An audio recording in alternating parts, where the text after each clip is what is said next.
Hello there, and welcome. Tonight, we're not leaving Earth.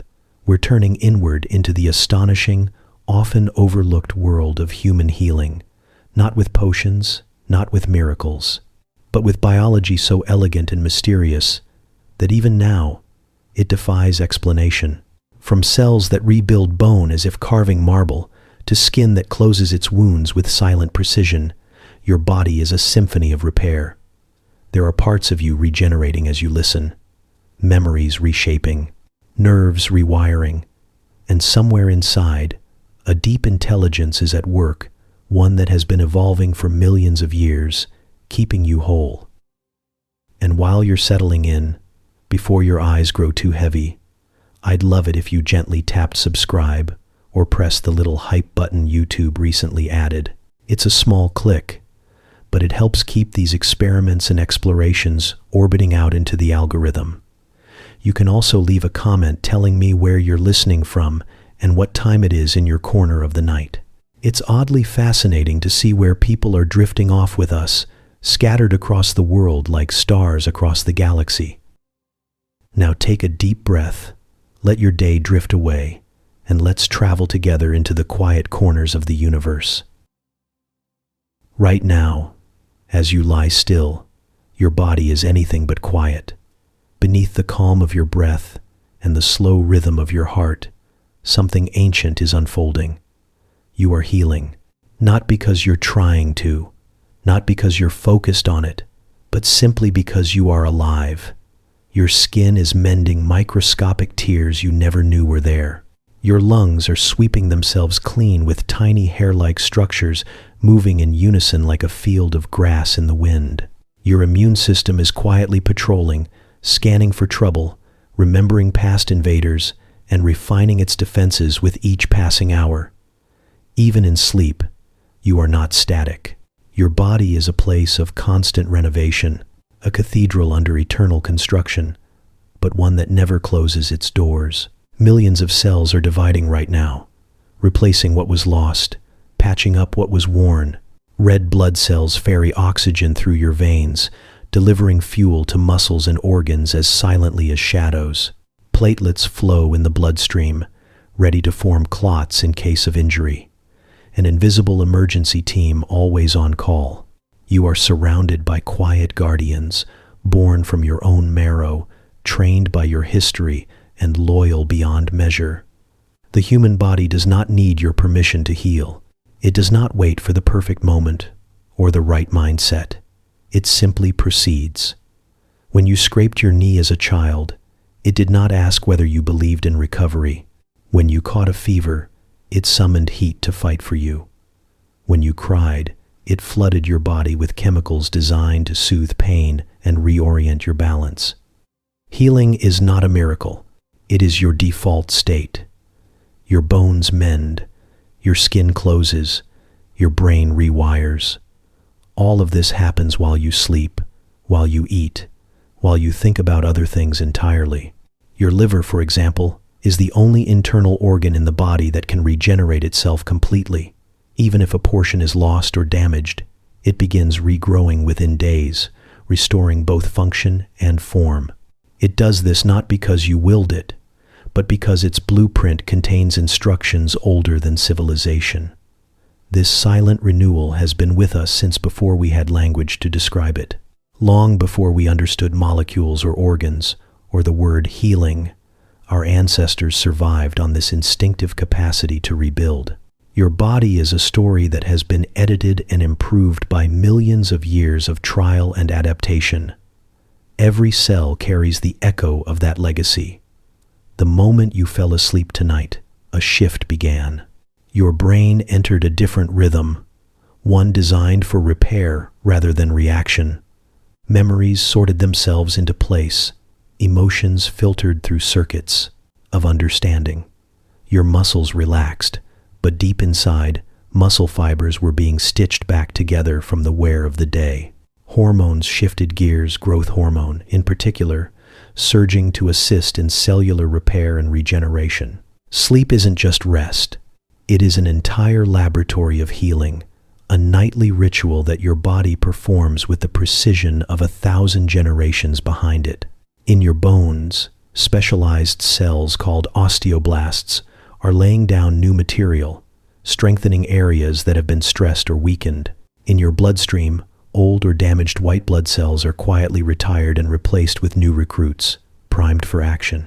The barrier between your brain and your body relaxes slightly, allowing glial cells to clean out the remnants of thoughts and emotions, proteins, waste, tiny shadows of memory that are no longer needed. This internal housekeeping is invisible to you, but vital to your clarity and well-being. Even your breath plays a role.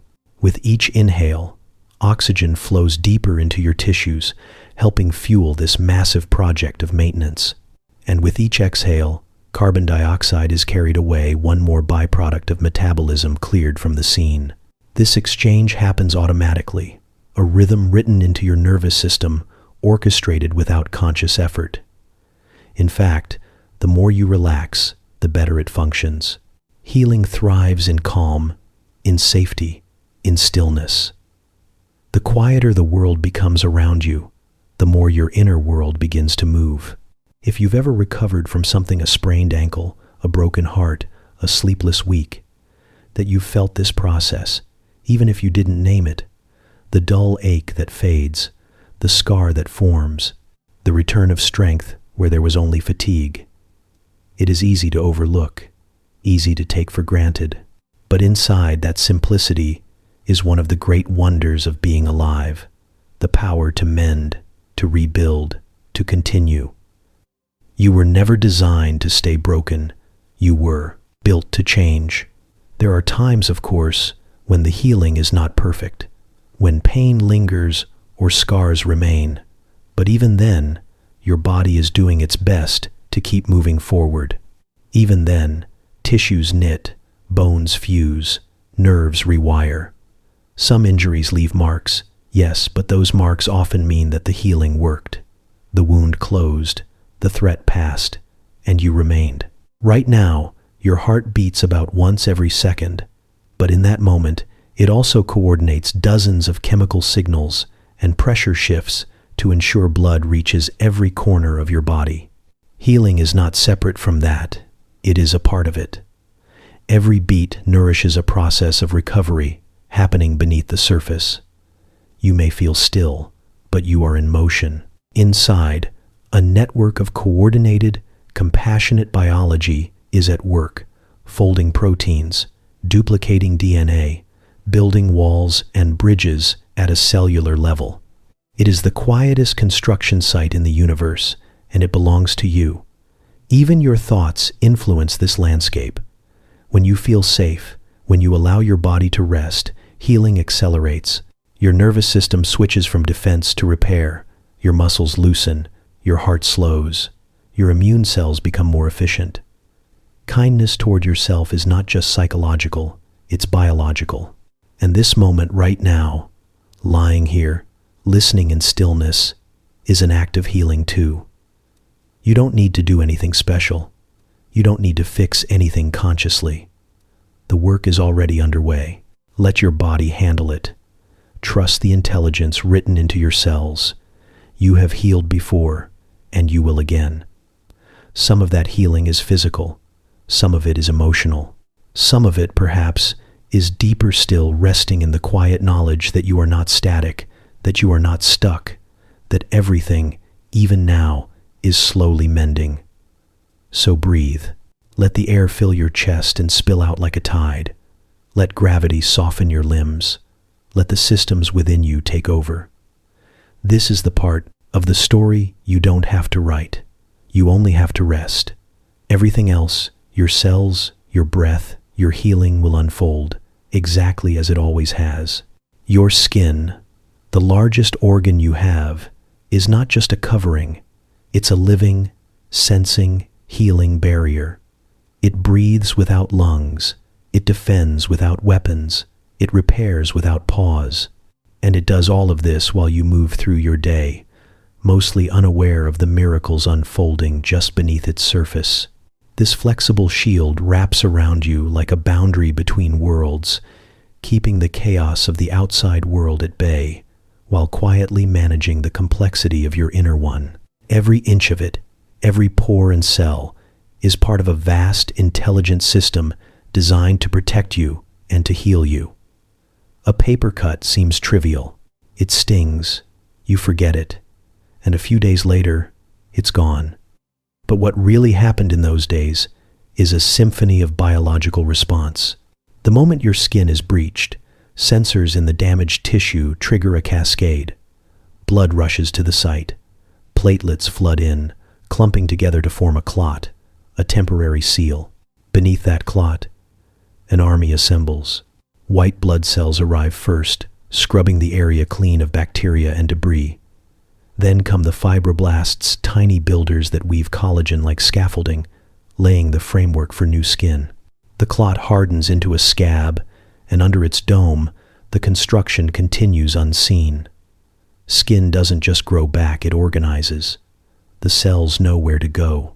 Basal cells begin dividing rapidly at the wound's edge, crawling over the fresh scaffold, sealing the gap like a zipper pulled, slowly closed. Blood vessels reform. Nerve endings thread their way back into place. Melanocytes begin re-establishing pigment. Hair follicles, if destroyed, may never return. But the skin adapts. It remembers how to close. And when it's done, the scab falls away like a curtain rising, revealing a new surface, fresh, fragile, and slightly different from before. That difference is a scar. And scars, for all their reputation, are not failures. They are signatures of resilience. Scar tissue forms when the skin repairs quickly, choosing strength over beauty. The collagen fibers laid down in a rush are thicker, more haphazard, less elastic. But they are strong. They seal you shut. They prevent infection. They keep your story going. Over time, even these scars can fade. Cells continue to work behind the scenes, remodeling tissue, breaking down excess collagen, restoring function. What you see as a flaw may simply be a temporary version of your healing, still evolving, still softening. The skin isn't just reacting to injury, it's always alert, always anticipating. It's covered in receptors that sense temperature, pressure, pain, and pleasure. When something touches you, your skin decides whether it's a threat or a comfort in less than a second. It can trigger goosebumps in cold. It can flush with heat. It can sweat before you even realize you're anxious. These responses aren't random. They are strategic, protective, ancient. When pathogens land on your surface, the skin doesn't just passively hold the line. It releases antimicrobial peptides. It alerts immune cells. It shifts its own chemistry to make the environment less hospitable to invaders. And then there's the outermost layer, the stratum corneum. Made of dead cells, this layer seems inert, but it's anything but. It acts as both armor and sponge, absorbing shocks, sealing in moisture, and holding together in a way that resists tearing. These flattened cells, saturated with keratin, overlap like shingles on a roof. They shed constantly, tens of thousands every minute, quietly falling away, replaced from below. The skin renews itself fully about once a month. It doesn't wait for damage to begin regenerating. It is built on the principle of perpetual renewal. If you zoom in far enough, each skin cell behaves like a decision maker. They communicate with chemical signals, responding not only to injury, but to light, stress, and emotion. Skin can flush when you're embarrassed, pale when you're afraid. It produces vitamin D in response to sunlight. It metabolizes hormones. It hosts billions of microorganisms, bacteria and fungi that form an invisible ecosystem known as the skin microbiome. These tiny organisms don't just coexist, they assist in defense. They compete with harmful microbes, educate your immune system, and help maintain a healthy barrier. Your skin is not just you, it's a community. Touch the back of your hand. That sensation, the warmth, the texture, the subtle give of flesh is the result of thousands of sensory receptors working together. Some respond to pressure, others to vibration, still others to pain or stretch. These signals travel at different speeds. Sharp pain is fast, dull aches are slow. A soft caress activates entirely different pathways, ones closely linked to pleasure and safety. The skin doesn't just report the world, it interprets it, and in doing so, it helps regulate your emotional state. Touch is not just physical, it is medicine. There are areas of your body where the skin is thinner than paper, and others where it's thicker than leather. On your eyelids, it is delicate, almost translucent. On your palms and heels, it's fortified, layered, calloused. This isn't uniform protection, it's tailored defense. Your skin knows where the danger is likely to be. It reinforces accordingly. And when the environment changes, when you expose your skin to cold or friction or sunlight, it adapts. It tans, it toughens, it sweats, it evolves in real time. At night, the skin behaves differently. As you rest, it shifts into repair mode. Blood flow increases, cell turnover accelerates. Damage from the day UV exposure, pollution, stress is quietly addressed. Healing isn't just more likely during sleep, it's prioritized.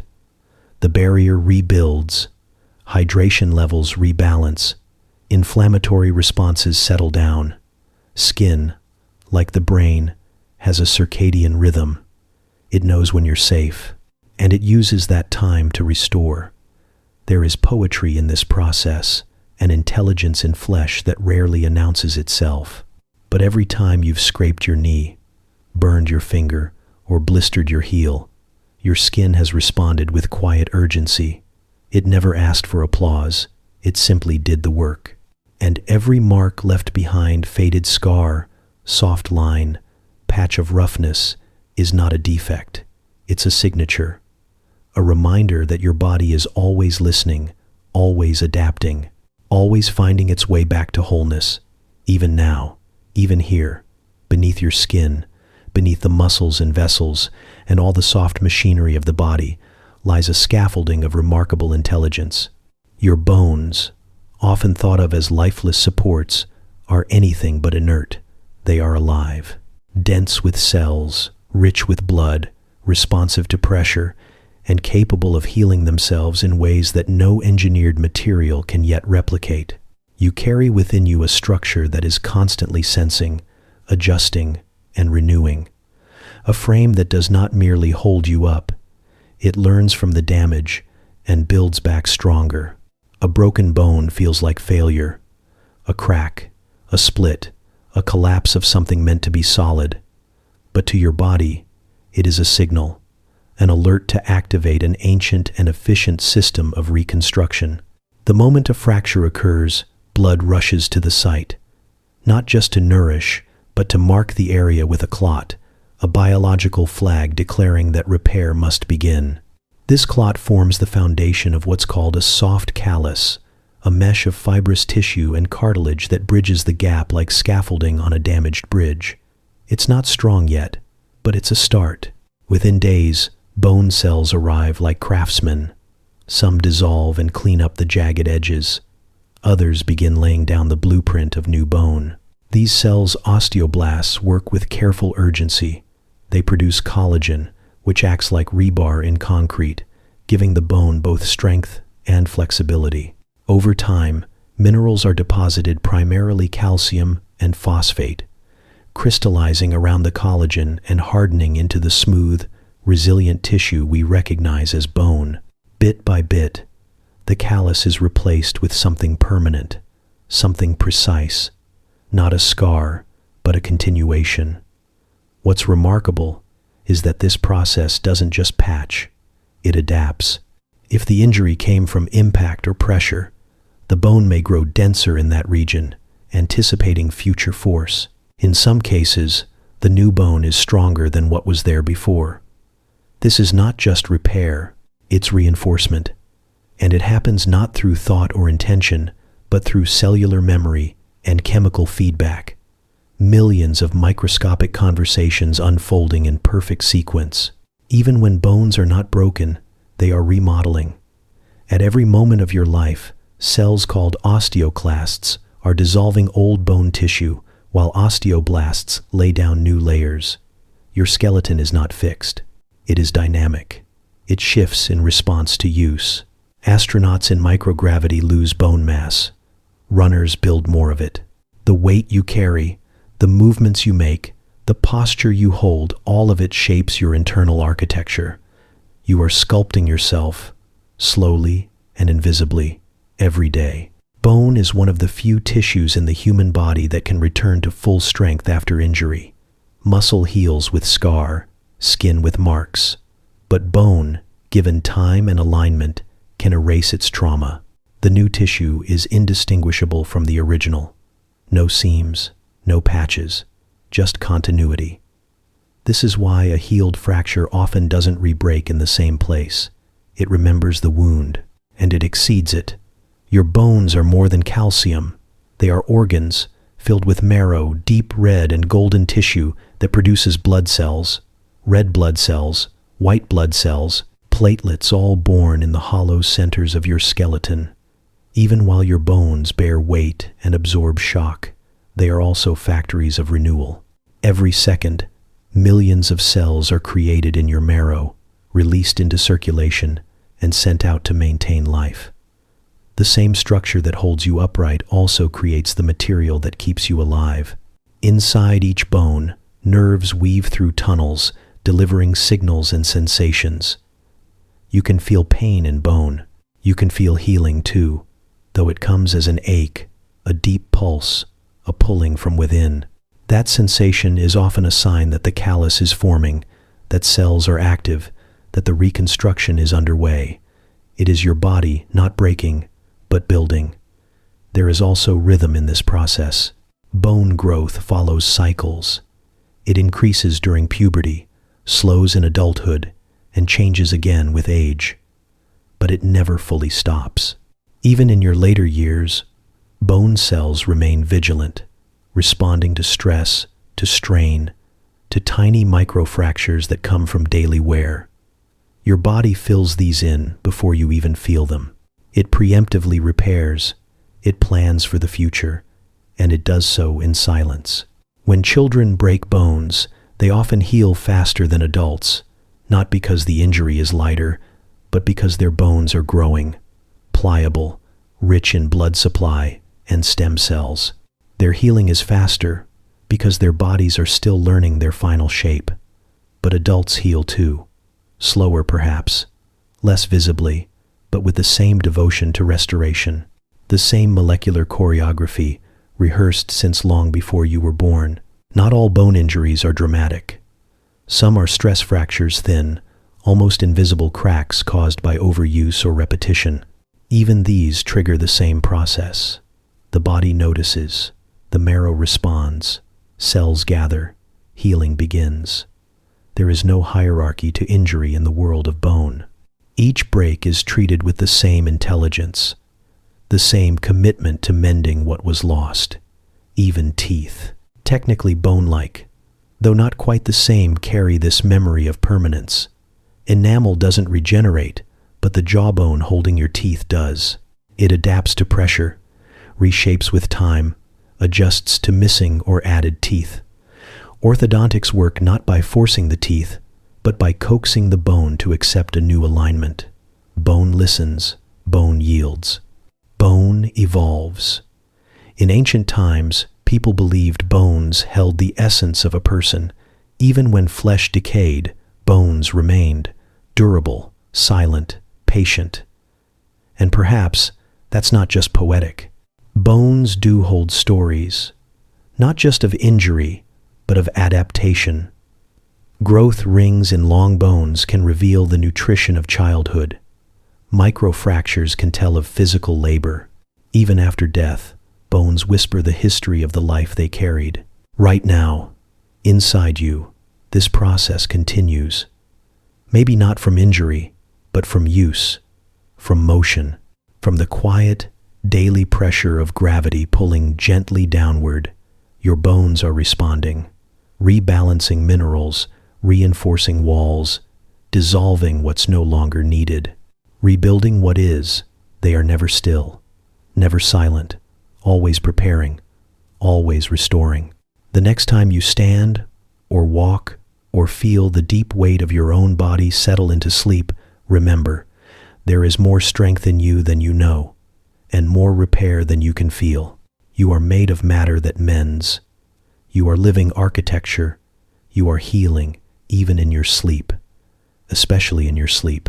Your breath has been with you since the very beginning, arriving before memory, before thought.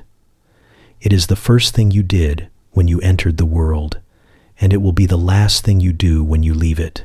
Yet most of the time, you forget it's there. It moves quietly, automatically, rising and falling like waves against the shore. But this quiet rhythm is not just a sign of life. It is a medicine, a messenger, a bridge between the conscious and the unconscious, and one of the most powerful tools your body has for healing. With every inhale, you draw in oxygen, an invisible element that fuels nearly every cell in your body. It enters your lungs and diffuses across thin membranes, slipping into the bloodstream where red blood cells bind to it and carry it with astonishing precision. These cells travel through arteries and capillaries, delivering oxygen to muscles, organs, and the deepest corners of your body. There, it is consumed by mitochondria, the tiny power plants within your cells, who use it to create the energy that keeps you warm, alert, and alive. And as this process unfolds, carbon dioxide, a byproduct of that cellular work, is gathered up and carried back to the lungs to be exhaled, clearing the system like smoke from a fire. This exchange happens thousands of times a day without your awareness. But when you do bring attention to it, something changes.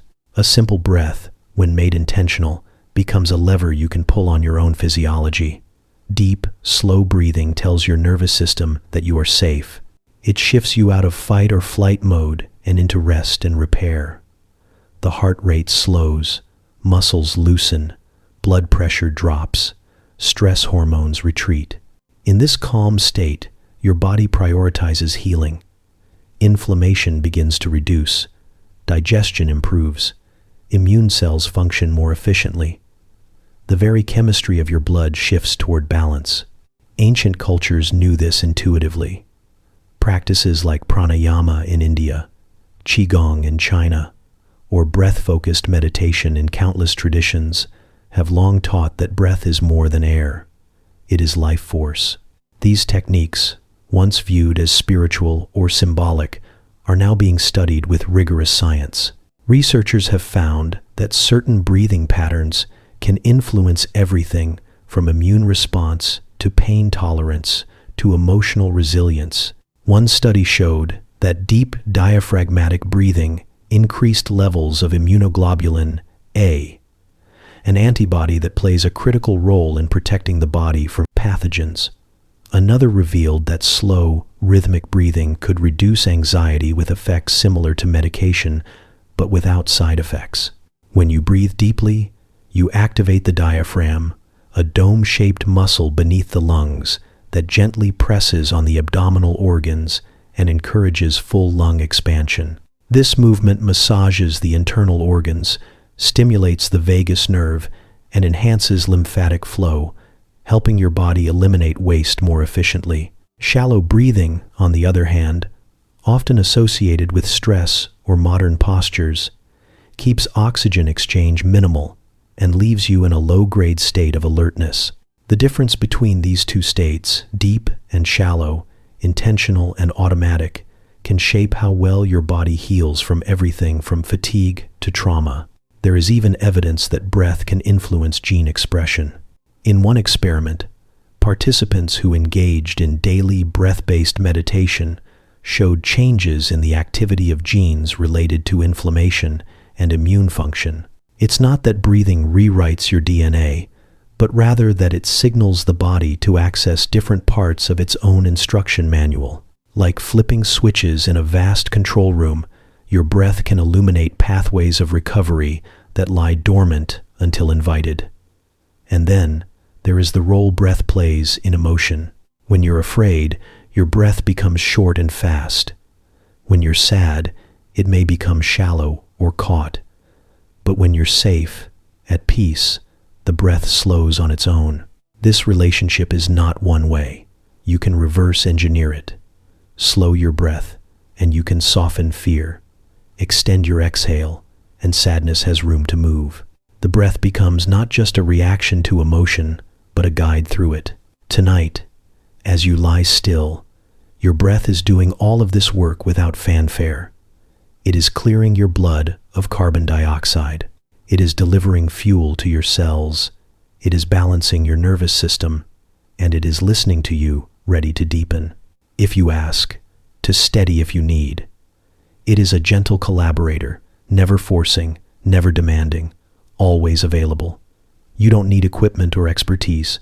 You don't need a teacher or a plan. You only need a moment. Inhale slowly.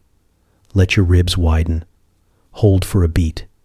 Then exhale, a little longer than you did before. And again, feel your heart respond. Feel your body soften. With every breath, you are shifting the internal tides. With every breath, you are healing in ways both seen and unseen. The human brain was once thought to be a closed book finished at birth, gradually degrading with age, fragile in its architecture and inflexible in its function. But the truth, as science slowly uncovered, is far more remarkable. Your brain is not static. It is not fixed. It is not even fully mapped.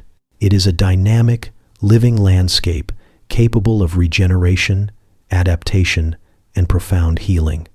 Neurons can grow, connections can rewire, entire regions can change shape and function in response to experience, emotion, or even intention.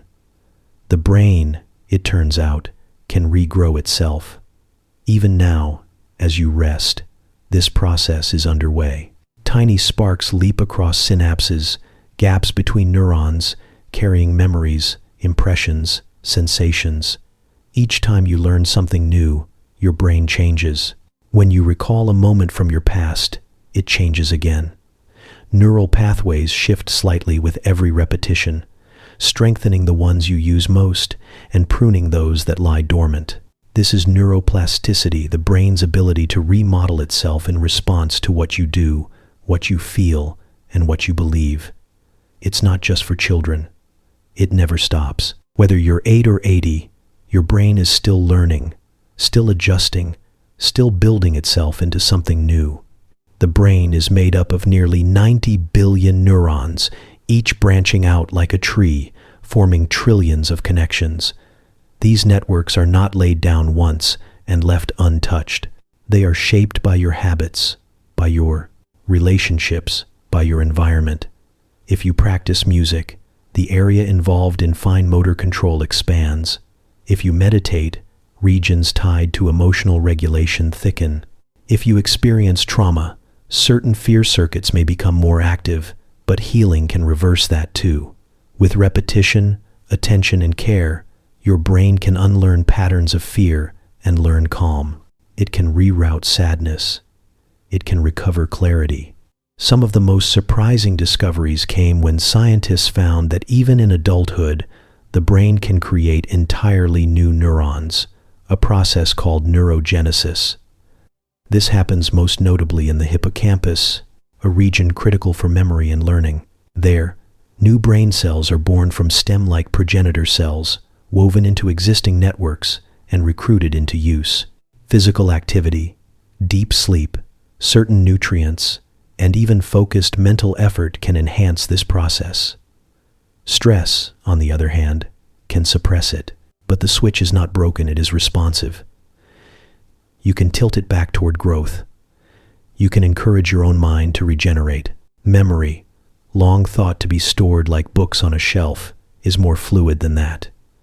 Each time you recall something, the memory is reconstructed, not simply retrieved. Like a painter restoring a mural, your brain fills in gaps, corrects flaws, sometimes even alters what was there. This is not imperfection, it is adaptation, and it means that healing is possible not just in structure, but in narrative.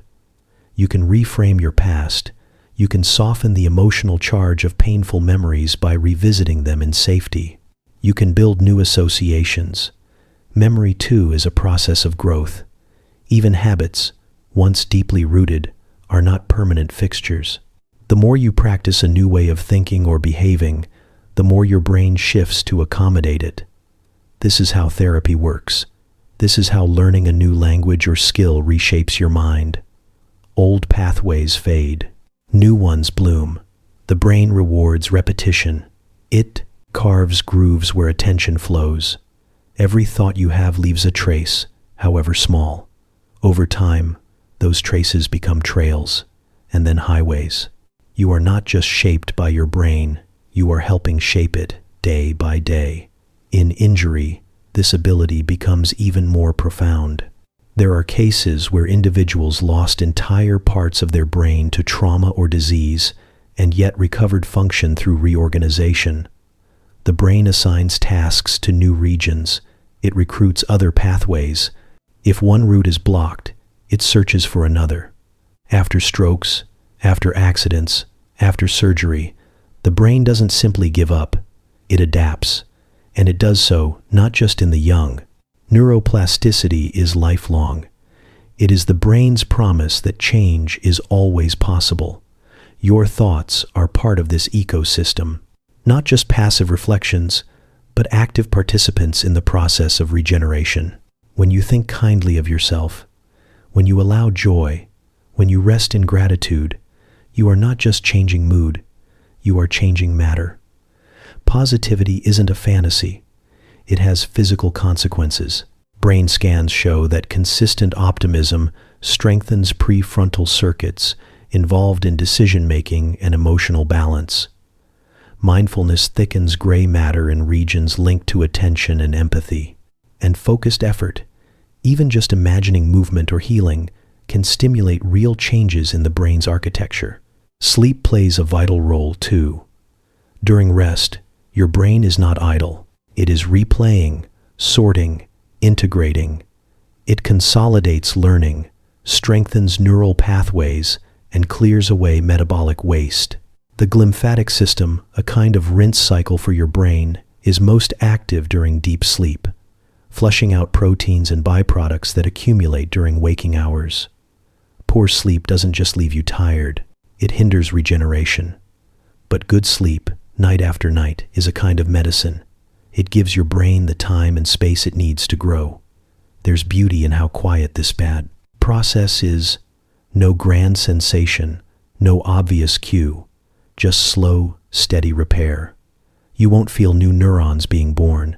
You won't hear the rewiring. But one day, you'll notice you remember better. You react differently. You learn faster. Something that once triggered anxiety no longer does.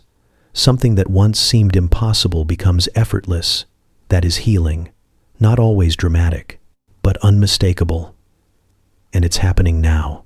As you lie still and listen, your brain is not fading or failing. It is listening too. It is reinforcing what matters. It is discarding what does not. It is growing in ways you may not see, but will surely feel.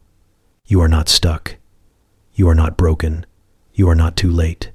Your mind is still capable of change, of repair, of wonder. Even here, even now, beneath your ribs and behind your navel, curled in warm loops and folds, lives one of the most mysterious and powerful healing systems in your body. It doesn't look like much at first glance, just a long, twisting tube. But your gut is far more than a digestive tract. It is a sensing, thinking, adapting organ, home to trillions of microorganisms that act like an ecosystem within you. Together, they form the gut microbiome, a living world that communicates with your immune system, your brain, your hormones, and even your mood. This world is not separate from you. It is part of you, and it is constantly working to keep you well. In the darkness of your intestines, these microbes go about their quiet business. Some break down fibers into short-chain fatty acids that reduce inflammation. Others produce neurotransmitters like serotonin and dopamine, helping to balance your mood and regulate your sleep. Some act as sentinels, training your immune cells to recognize what is friend and what is foe. There are bacteria that help synthesize vitamins, digest complex nutrients, and seal the delicate barrier of your intestinal wall, keeping the good inside and the harmful out. They work together, in symbiosis, responding to what you eat, how you feel, and even how you rest. And when this balance is right, when the good bacteria outnumber the harmful ones, healing can flourish in surprising ways. Inflammation lowers, nutrient absorption improves. The immune system becomes more precise, less reactive. Even the brain feels the difference. Scientists call this the gut-brain axis, a two-way communication highway between your intestines and your central nervous system. Signals travel through nerves, hormones, and even immune messengers, shaping how you think, feel, and respond to the world. Anxiety and depression have been linked to disturbances in the gut, and in many cases, healing begins not with a thought, but with a shift in the terrain of the gut. This organ is ancient in its intelligence. It evolved long before complex thoughts or language. It is your original brain, in many ways sometimes called the second brain, but perhaps it's better to think of it as the first. Embedded within its walls is the enteric nervous system, a vast network of over 100 million neurons. It operates independently, sensing and reacting without your conscious input. It can detect threats, trigger immune responses, and even remember patterns. When something feels wrong in your gut, it often is, and when it feels calm, something deeper is often right. The gut is also where the majority of your immune system lives. Around 70% of immune cells are housed in and around the digestive tract. This is not a coincidence. The gut is constantly exposed to the outside world through the food you eat and the air you swallow. It must learn to tolerate the beneficial and reject the harmful with great precision. Too much reactivity leads to allergies and autoimmune conditions. Too little, and infections take root. The microbiome acts as a diplomat here, helping immune cells mature, interpret, and act wisely. It's not just defense, it's education. Even the process of digestion itself is an act of healing. It begins the moment food touches your tongue. Enzymes break down molecules into usable parts, proteins into amino acids, fats into fatty acids, carbohydrates into sugars. These nutrients become the building blocks of your body, feeding cells, repairing tissue, fueling thought. And the microbes in your gut refine this even further, transforming what remains into compounds your body can use to reduce inflammation, balance hormones, and nourish cells that line the gut wall. Every meal, every bite, becomes a potential offering to your body's ability to mend itself. Sleep affects the gut too. At night, as the rest of your body rests, your gut enters a different phase of activity. It cleans up.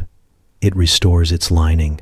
Certain microbes become more active, producing compounds that strengthen the gut wall and calm the immune system. Disruptions in sleep can alter microbial balance, and vice versa. But when you sleep well, your gut heals. And when your gut heals, your whole body feels it. Stress, on the other hand, can fracture this system.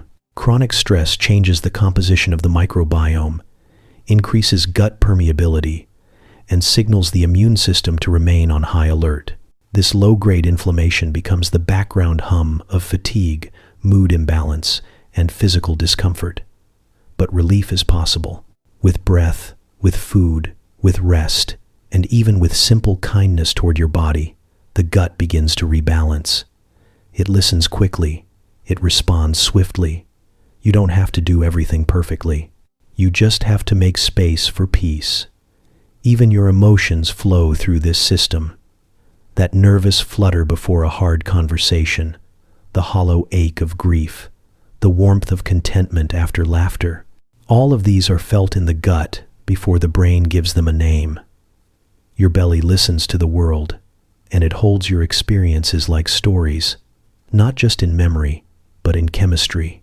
And when those experiences are soothed, the gut softens too. Tonight, as you settle in and breathe, your gut is already working on your behalf. Without sound, without fanfare, it is producing hormones, digesting remnants of your last meal, repairing tissue, and cultivating its microbial garden. It is partnering with your brain, calming your nerves, and guiding your immune system like a quiet conductor beneath the surface. And it will continue long after you fall asleep. You are not separate from this world within you. You are not a mind carried by a body. You are a symphony of systems in harmony. And within that harmony, the gut plays a quiet but powerful melody of healing, always listening, always responding, always ready to begin again. Somewhere in your body, even now, there's a part of you remembering a melody. It may be buried under the noise of the day, but it's there, something soft or rhythmic, or once sung by a voice you loved. Music is not a luxury of life. It is embedded in your biology, encoded in your nervous system, and woven into your tissues. It has moved through your ancestors for tens of thousands of years, through drums around fires, through lullabies in the dark, through songs of grief and celebration. And more than just art or entertainment, music changes your body. It heals, it rewires, it returns you to yourself. When music enters your ears, it doesn't stop at the surface. It travels deep, transformed from vibration to signal, weaving through the auditory nerve and into the brain. The temporal lobes translate it, assigning rhythm and tone. The limbic system listens for emotion. The motor cortex marks the beat, and sometimes, without even trying, your fingers tap, your foot moves, your head begins to sway. But it goes further still. The sound of music can influence heart rate, alter breathing, reduce blood pressure, and even modulate the release of hormones like cortisol and dopamine. Just by listening, your physiology changes. In hospitals, this isn't just theory, it's practice. Music therapy is used to ease pain, reduce anxiety, and improve recovery after surgery. Stroke patients use rhythm to regain speech. Children with autism use melody to communicate. People with Parkinson's move more fluidly, with a beat to follow. Alzheimer's patients, lost in confusion, can be brought back to themselves by a familiar song from their youth. These are not just anecdotes, they are windows into the body's deep response to sound. Music touches places that words can't reach. One reason lies in how the brain processes rhythm. The brain loves patterns. It seeks them, predicts them, syncs with them. When rhythm enters, your brain locks onto it like a dance partner. This synchronization affects everything from motor control to attention to memory. Rhythmic entrainment, where your internal rhythms begin to align with external ones, can guide the heartbeat, calm breathing, and stabilize neural activity. Drummers have known this instinctively. So have monks chanting in unison, or crowds clapping as one. To find rhythm is to find coherence. Even silence between notes plays a role. The pause, the breath, the space between a well-placed rest can carry more weight than the sound itself. The body listens to these silences. They give the nervous system time to settle, to anticipate, to reset. The pulse slows, muscles soften, the mind follows. It is not just what is heard, but how it is spaced. In this way, music becomes more than an experience. It becomes an environment. Different frequencies affect us in different ways. Low tones can feel grounding, like the deep drone of a cello or the vibration of a gong. Higher pitches can stimulate alertness or stir emotion. Some studies suggest that certain frequencies, especially those in the 432 Hz range, may be particularly soothing to the nervous system, though research continues. What's clear is that resonance matters, not just metaphorically, but physically. Your body is made of water and soft tissue, materials that conduct sound. When you listen, you don't just hear music, you absorb it. Singing, especially, activates healing pathways. It involves breath control, vagus nerve stimulation, and emotional expression. When you sing, your body responds as though you're in safety. The vagus nerve, which connects your brain to your heart and gut, carries signals of calm throughout the body. Oxytocin is released, bonding hormones increase, and a sense of connection even in solitude can be felt. This is why humming can soothe, why lullabies comfort, why a single note, sung softly, can quiet the entire room. And then there's memory. Music binds to moments. It ties itself to time. A song from childhood can return you to a specific day, a smell, a feeling. These musical memories are stored in areas of the brain that often remain intact even in advanced dementia. It is as if the music remembers for you when you cannot. And when the song returns, so do you, if only for a moment. That, too, is healing. All of this happens without effort. You do not need to understand music theory or play an instrument. Your body already knows what to do. It leans into rhythm. It softens into melody. It receives sound as medicine, even without your awareness. And it responds not in grand gestures, but in steady shifts. Lowered stress, improved mood, restored balance. The sound becomes the signal, and the signal becomes a path toward health. So if you find yourself tired, uncertain, or in pain, let music in. Let it play around you, or hum quietly within you. Let it wash over your skin, or vibrate through your bones. It does not have to be loud or complex. It only needs to be true to you. One note, one phrase, one rhythm at a time. You are not just listening, you are tuning. You are remembering what it feels like to be whole. Each night, as your eyes close and the world around you fades into silence, a different kind of world begins to stir inside you. Sleep is not an absence. It is not a pause or a shutdown. It is an active, orchestrated ritual, a sacred sequence of internal repairs and recalibrations that unfold beneath your awareness. Your body, far from resting, enters its most vital phase of healing. Hormones rise like unseen tides. Cells are scanned for damage. Wounds are whispered into repair. And your mind, through the strange language of dreams, begins the quiet work of untangling itself. As you drift deeper, your brain slips through stages: light sleep, deep sleep, and the vivid theater of REM. In these stages, the body takes turns focusing on different tasks. In deep sleep, growth hormone is released in pulses, bathing your tissues with signals to repair muscles, regenerate cells, and build bone.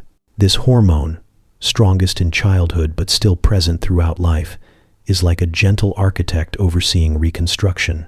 It triggers the stitching of skin, the mending of ligaments, the renewal of organs. Night after night, your body turns inward, gathering its tools and quietly getting to work. While this happens, another system awakens, one that remains largely dormant during the day. It's called the glymphatic system, and it is your brain's self-cleaning mechanism. During sleep, the space between brain cells expands, allowing cerebrospinal fluid to wash through like a tide, flushing out metabolic waste and toxic proteins that have built up during waking hours. These include beta amyloid and tau, the same substances linked to neurodegenerative diseases like Alzheimer's. In a sense, sleep is your brain's nightly rinse cycle, clearing away clutter and giving you a fresh start by morning. Without this cleansing, fog sets in, memory falters, and the mind begins to fray at the edges. But sleep doesn't just restore the body, it processes experience, emotional events from the day, especially those that were unresolved, intense, or confusing, are revisited in the strange logic of dreams. During REM, sleep, the brain replays fragments of reality, not to relive them, but to reshape them. Neural connections are rerouted, softened, or reinforced. Emotional weight is distributed more evenly. Patterns of fear or sadness are gradually loosened. It's as if the mind tries on different ways of understanding what happened, rehearsing healing from multiple angles. This is why you may wake from a dream with a sense of clarity, even if the story made no sense at all. Trauma, in particular, is influenced by sleep. When we are awake, trauma can become lodged, frozen in the body, looped in the mind. But during sleep, especially REM, the emotional intensity of traumatic memories can begin to reduce. The memory remains, but the sting softens. This process, called memory reconsolidation, allows the brain to revisit pain without being consumed by it. Over time, the memory is stored differently, still real, but less raw. Sleep doesn't erase the wound, but it helps stitch it closed. Night after night, your mind returns to the scene, not to reopen it, but to gently dim its fire.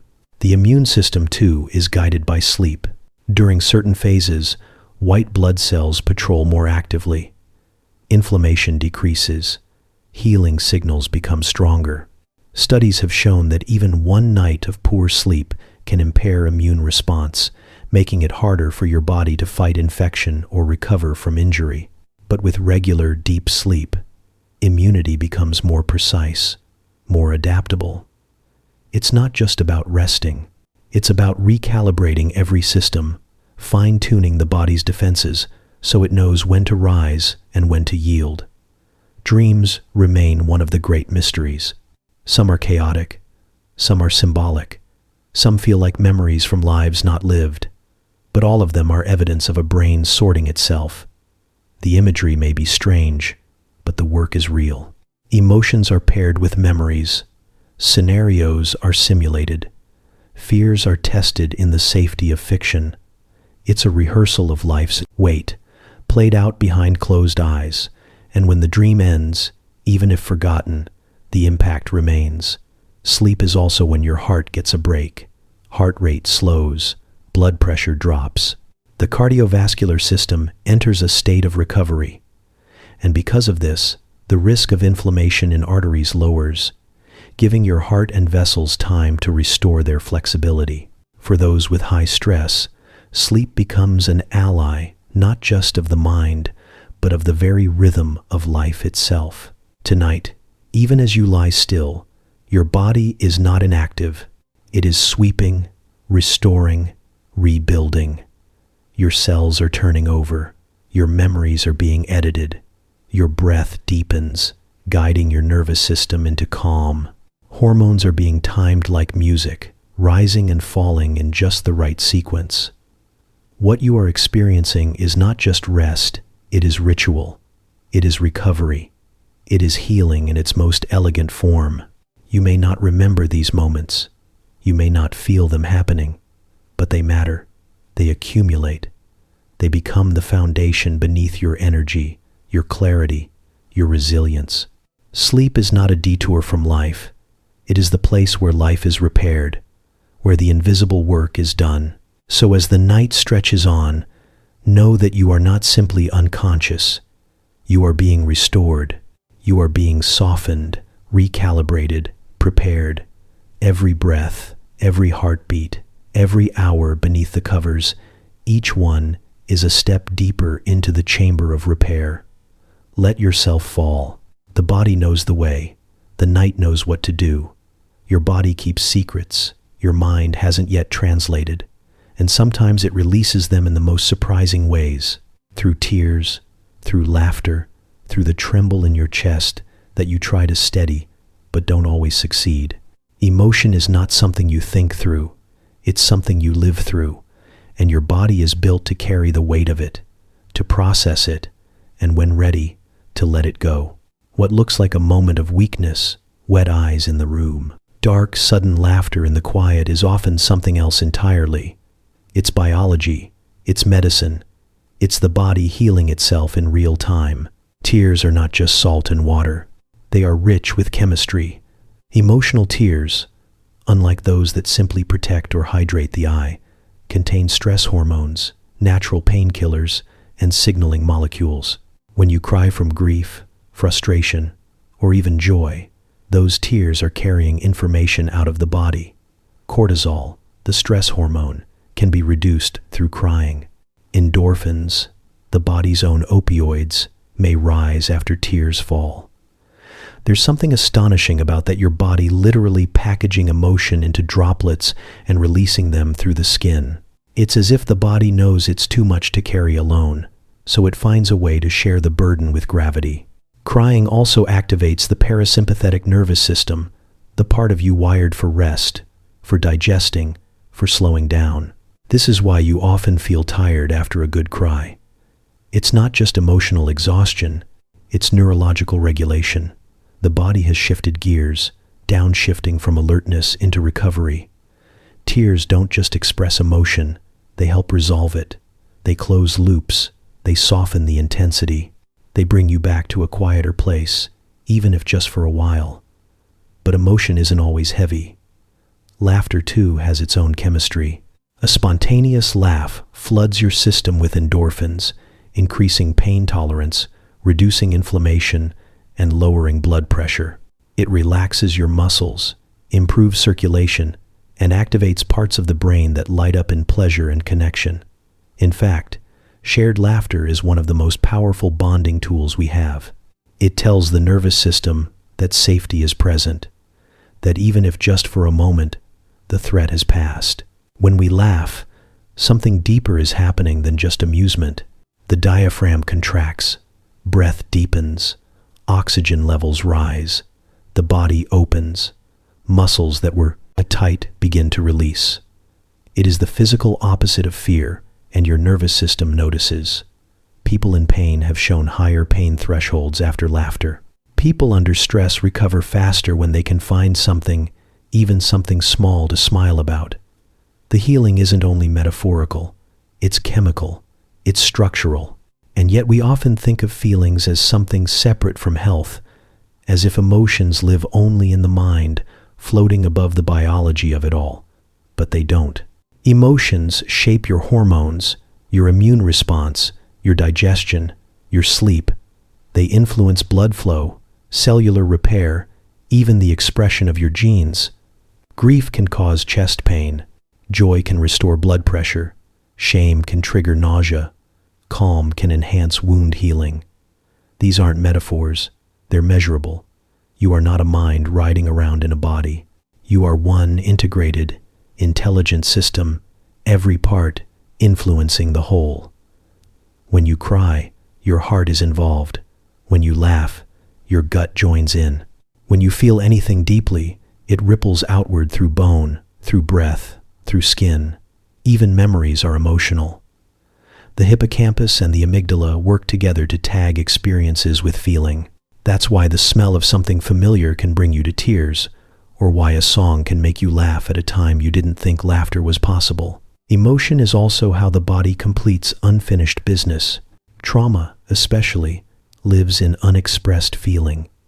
The surge that never got released, the scream that stayed silent, the sob that was held back. Over time, these unprocessed moments become tension in the shoulders, a tight jaw, a stomach that never quite settles. But when you create space to feel without judgment, without rushing, and those moments begin to unwind, not all at once, but gently, the body remembers how to let go. This is why practices like breathwork, movement, singing, even storytelling can be so healing. They help bridge the gap between feeling and release. They give the nervous system permission to complete a cycle. And often, when that happens, tears come, or laughter, or both, tangled together. The chemistry of emotion isn't neat, but it is effective. It is precise. It is ancient. There are cultures that honor tears as sacred, and others that share laughter as a collective ritual. In both, the wisdom is the same: emotion moves energy. It keeps the body from freezing. It keeps the spirit from collapsing.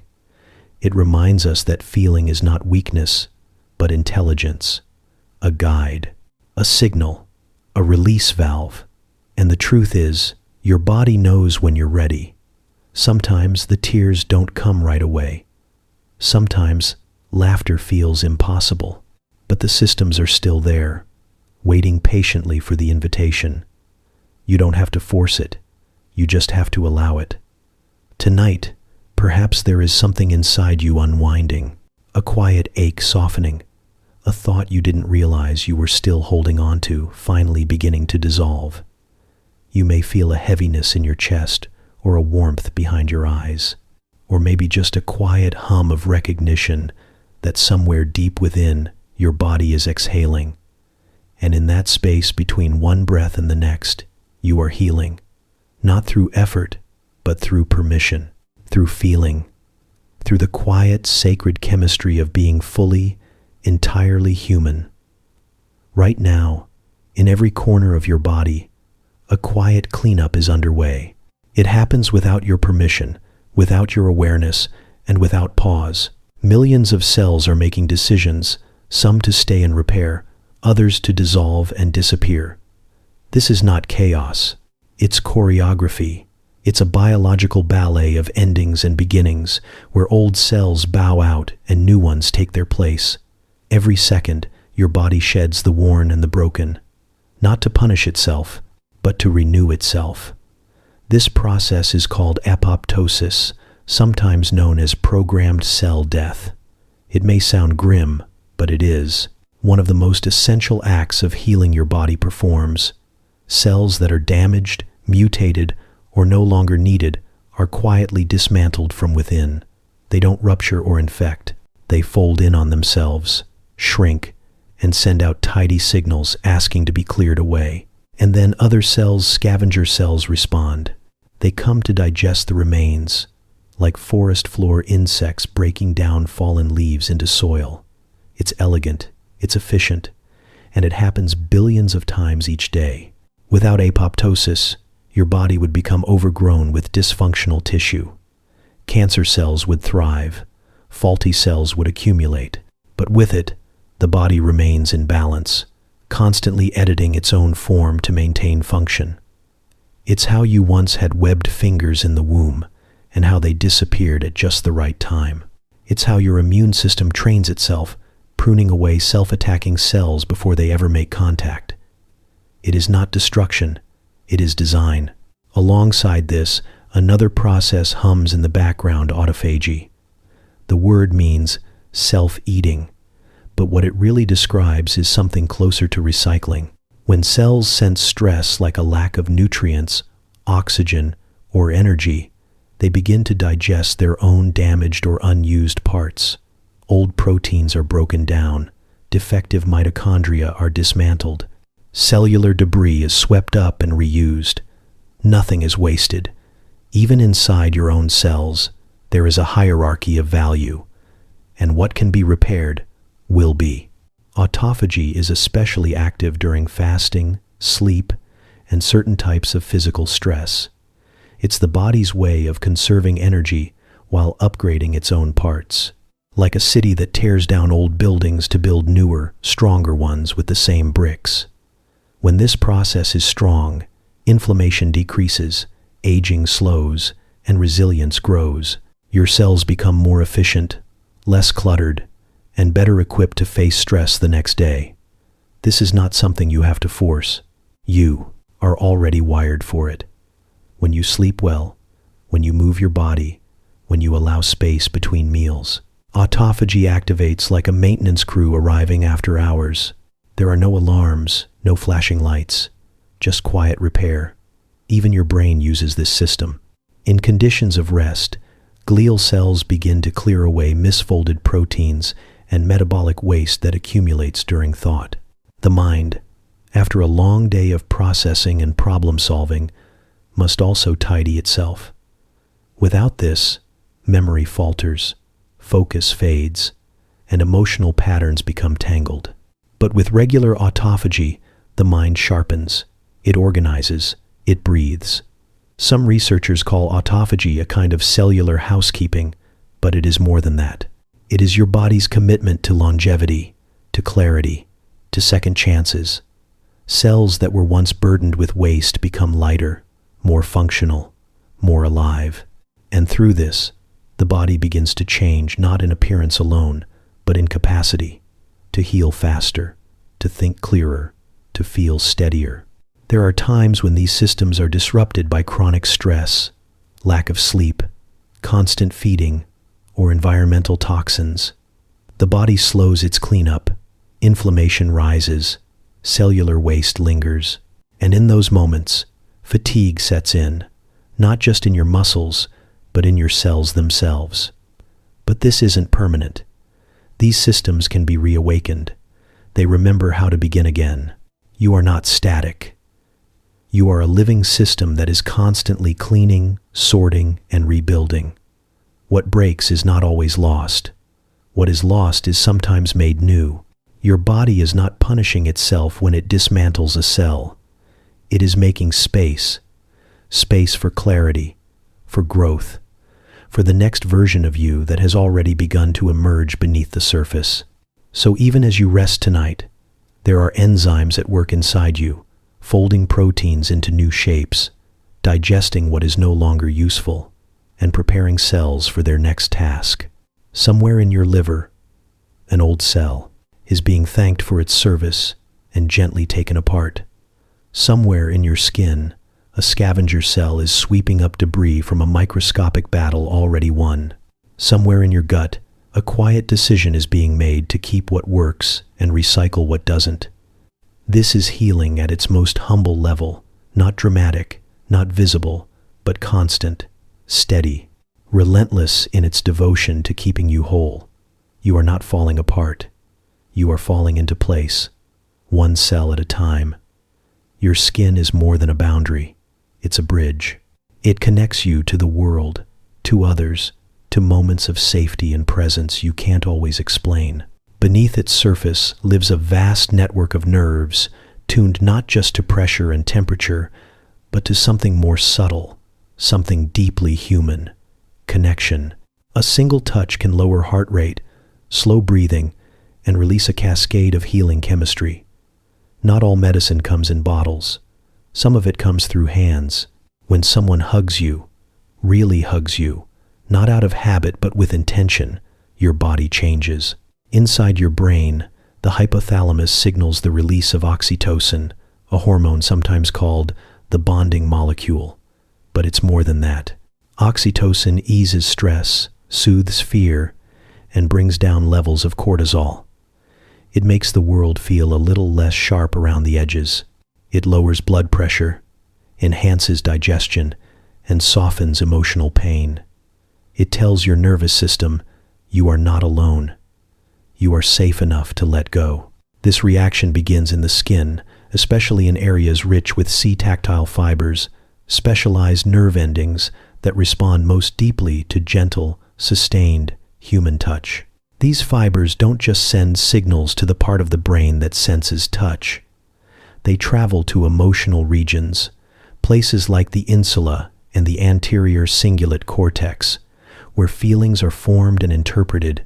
The body doesn't just register the pressure of a hug. It registers meaning, intention, care, and in return, it begins to repair itself. Touch has been shown to increase pain tolerance. In neonatal units, premature babies who receive regular skin-to-skin contact, also called kangaroo care, gain weight faster, regulate their breathing better, and show improved immune function. For adults, massage can reduce inflammation markers, ease anxiety, and enhance the body's recovery from physical exertion. These aren't small effects. They are measurable, reliable, and rooted in evolution. We were never meant to heal alone. Human beings are social organisms. Our physiology was built not just to survive, but to co-regulate, to attune to one another, to lend stability through proximity. In the arms of someone trusted, the body relaxes in ways it simply can't do alone. Muscles unclench. The amygdala, our internal alarm system, quiets down. This is not weakness, it's design.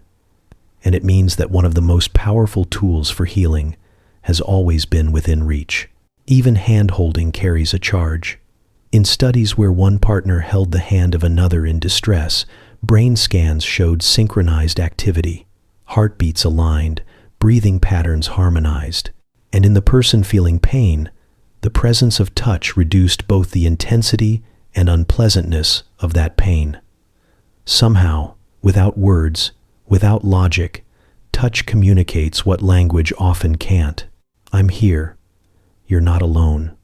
We're doing this together. This is not limited to romantic love or familial closeness. Therapeutic touch from trained professionals can trigger similar responses. A calm hand on the shoulder, a gentle press to the back. Even the weight of a hand during a moment of grief can become a lifeline. It's not about who touches you, it's about how. The intention, the presence, the quality of care matters more than the form. The absence of touch, by contrast, has a cost. In environments where physical connection is rare or stigmatized, stress levels rise, emotional resilience declines, and the body holds tension longer. Loneliness, often thought of as a psychological state, is also a physiological one. It raises inflammation, weakens immunity, and can even shorten lifespan. It's not the mind imagining things, it's the body remembering what it needs. Touch reminds us that we are part of something larger. It reorients us to the present moment, to the truth that no matter how fast the world spins or how heavy our thoughts grow, the body can return to safety through sensation, through the familiar warmth of a palm or the reassuring weight of a head resting on a shoulder. We are brought back from the edge, again and again. You may not realize how often this happens, how often healing begins with a hand brushing yours or a hug that lingers just long enough. You may forget the details, but your body won't. It remembers kindness. It remembers warmth. It remembers what it's like to be met with care rather than judgment. And in those memories, even unspoken, healing continues.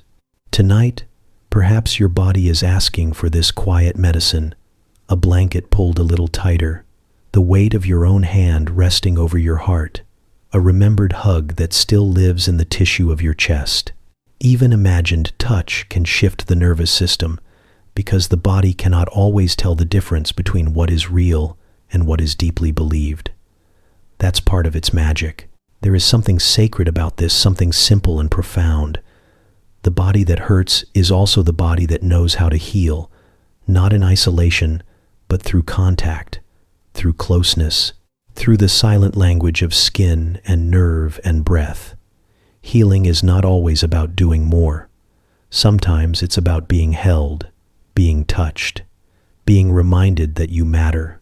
So let your body soften now, if it wants to. Let your shoulders drop. Let your jaw unhook. Let the memory of every safe touch you've ever known gather around you like a quilt. You are not alone in this. You never were. The body remembers. The skin remembers. And healing, quietly, begins again. Light touches you long before it touches your skin. It enters your eyes, filters into your brain, speaks in quiet pulses to your cells. It is not just what you see, it's what you absorb, what your body listens to, and your body listens closely.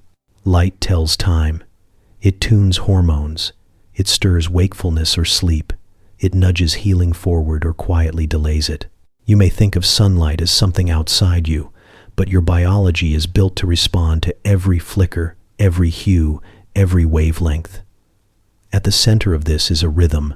Your circadian rhythm is not a concept. It is a clock etched into the cells of nearly every organ.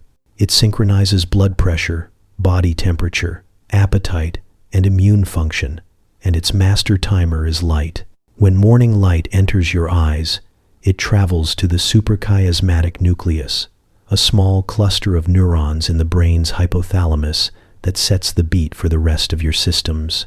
Like a conductor raising their baton, this signal brings your biology to attention. Cortisol rises just enough to wake you. Blood sugar begins to shift. Heart rate gently lifts. It is your body saying, the world is beginning again. But it's not just the presence of light, it's the kind of light.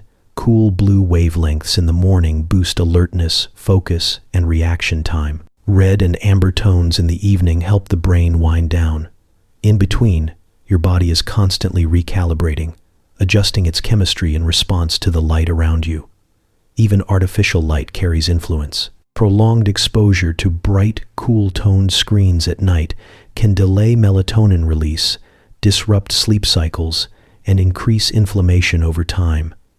Your body does not argue with light, it adapts.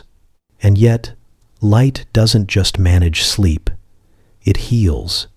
Phototherapy, once a fringe treatment, is now a quietly growing branch of modern medicine.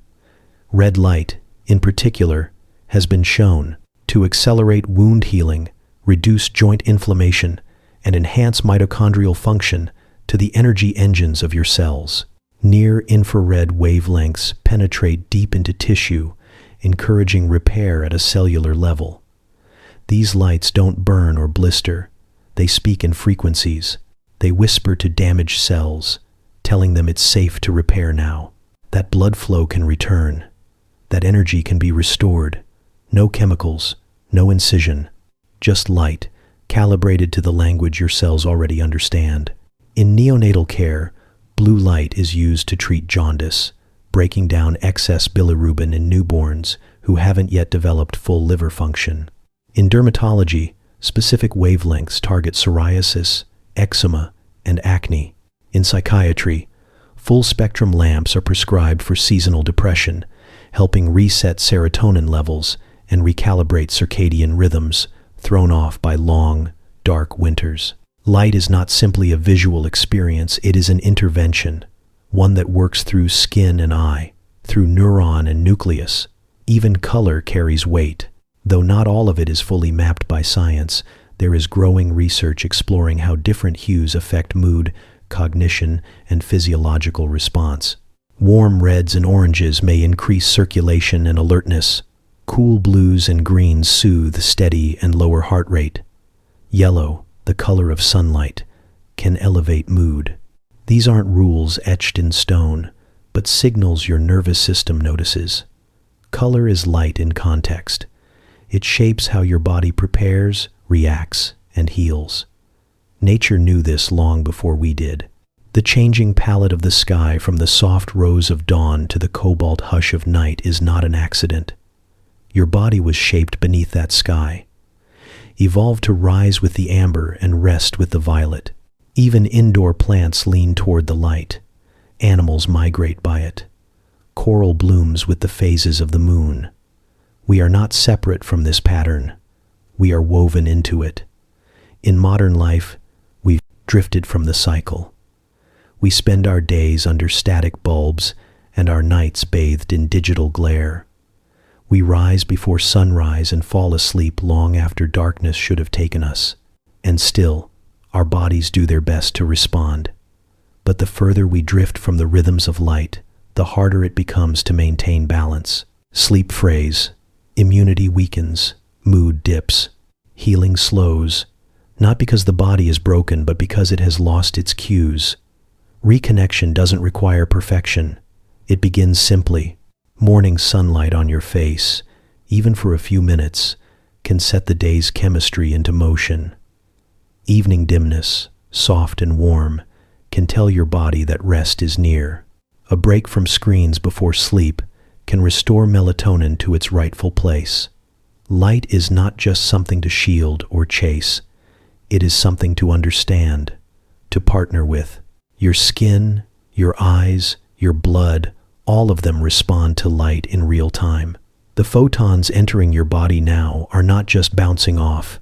They are being read, interpreted, and used.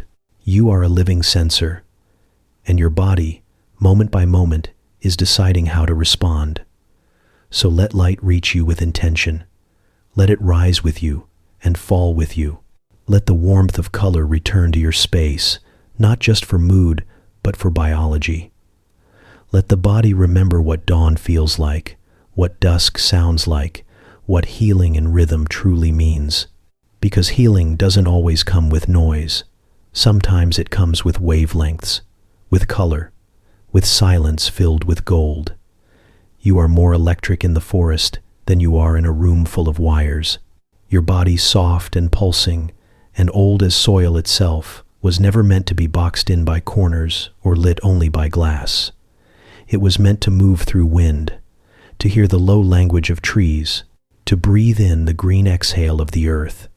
And when it does, when you return even briefly to what your cells still recognize as home, something astonishing happens. Blood pressure drops, immune cells rise, inflammation eases. The body begins to heal not metaphorically, but measurably. This is not a theory, it's biology. It's breath and bark, and the invisible molecules that hang in the space between a branch and your lungs. When you walk through a forest, even slowly, your body inhales phytoncides compounds released by trees and plants as part of their own immune defense. They're not meant for us, and yet, our bodies receive them like medicine. Natural killer cells, a type of white blood cell that targets tumors and viruses, increase in both number and activity after time in the woods. The effect is not brief.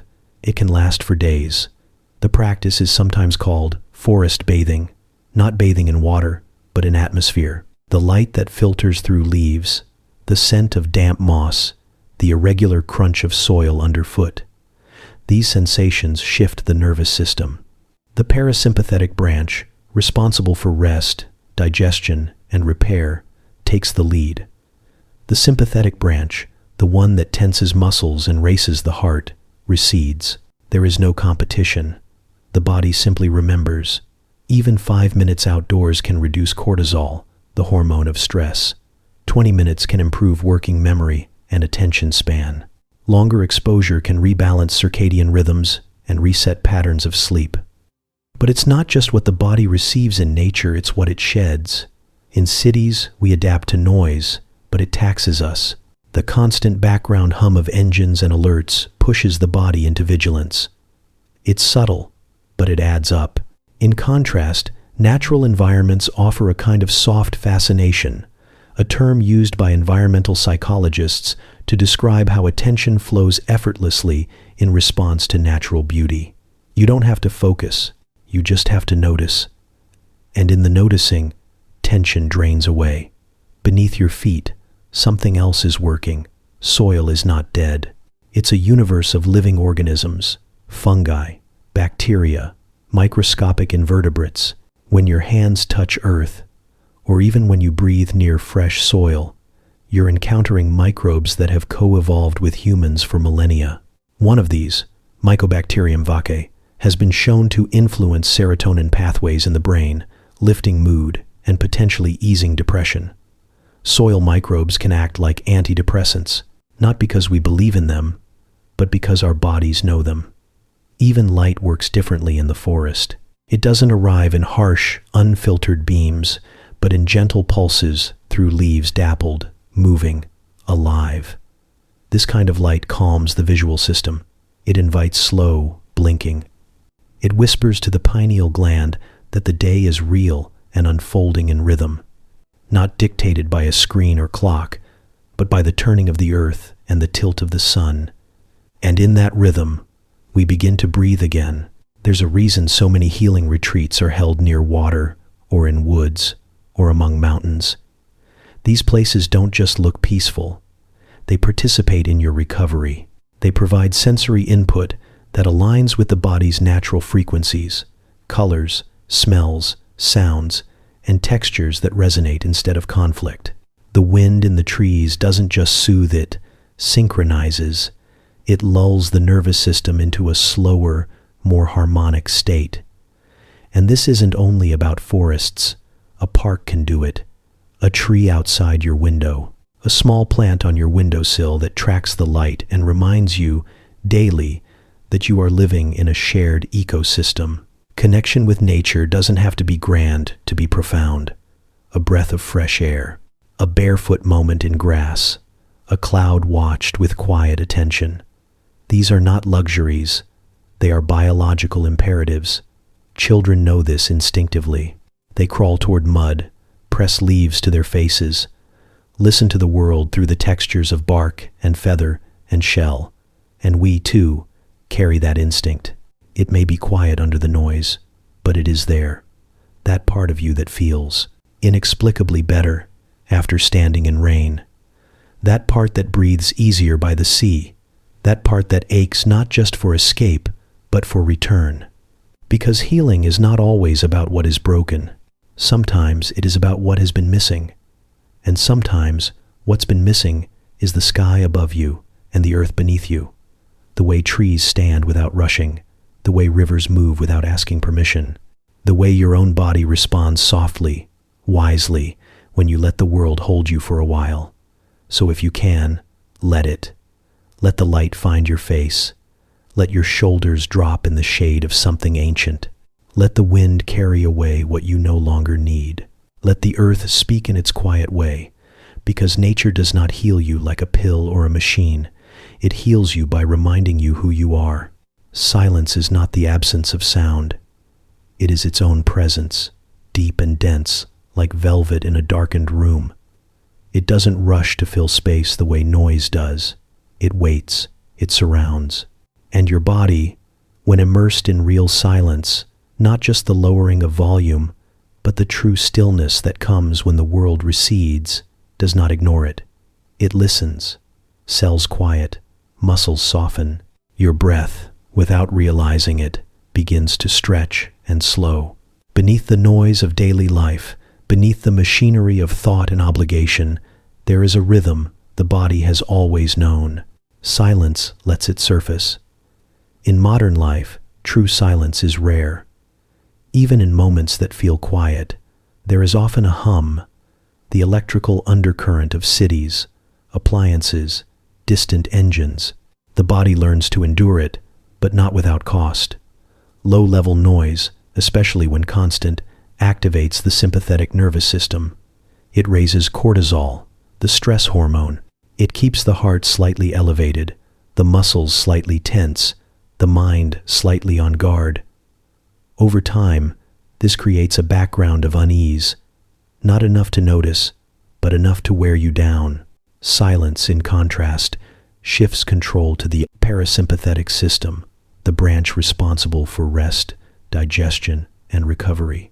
In silence, the brain enters a more meditative state where alpha waves emerge. These waves are associated with calm alertness, a state where the mind is awake but not reactive. In deeper silence, theta waves can arise, linked to creativity, intuition, and memory integration. This is the territory where healing deepens not only of the body, but of the mind. Studies have shown that just 2 minutes of silence can be more stabilizing for the body than even relaxing music. Heart rate drops, blood pressure decreases, breathing deepens. The brain's default mode network, the system that handles reflection, self-awareness, and internal thought, activates. This is the part of the mind that weaves meaning, repairs memory, and makes sense of experience. And it requires quiet to do its work well. But silence does more than calm. It restores rhythm.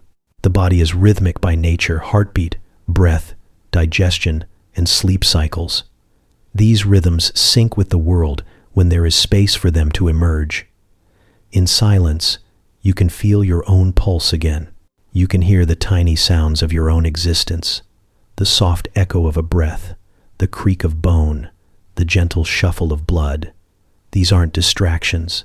They are reminders that you are here, that you are whole, that healing doesn't always require action, but sometimes only attention. There is a kind of silence that lives in sacred spaces, cathedrals, ancient groves, monasteries carved into rock. These silences have weight.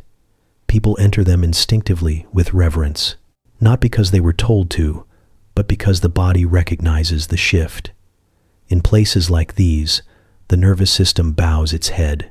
It listens, and something inside unclenches. This isn't about turning away from the world.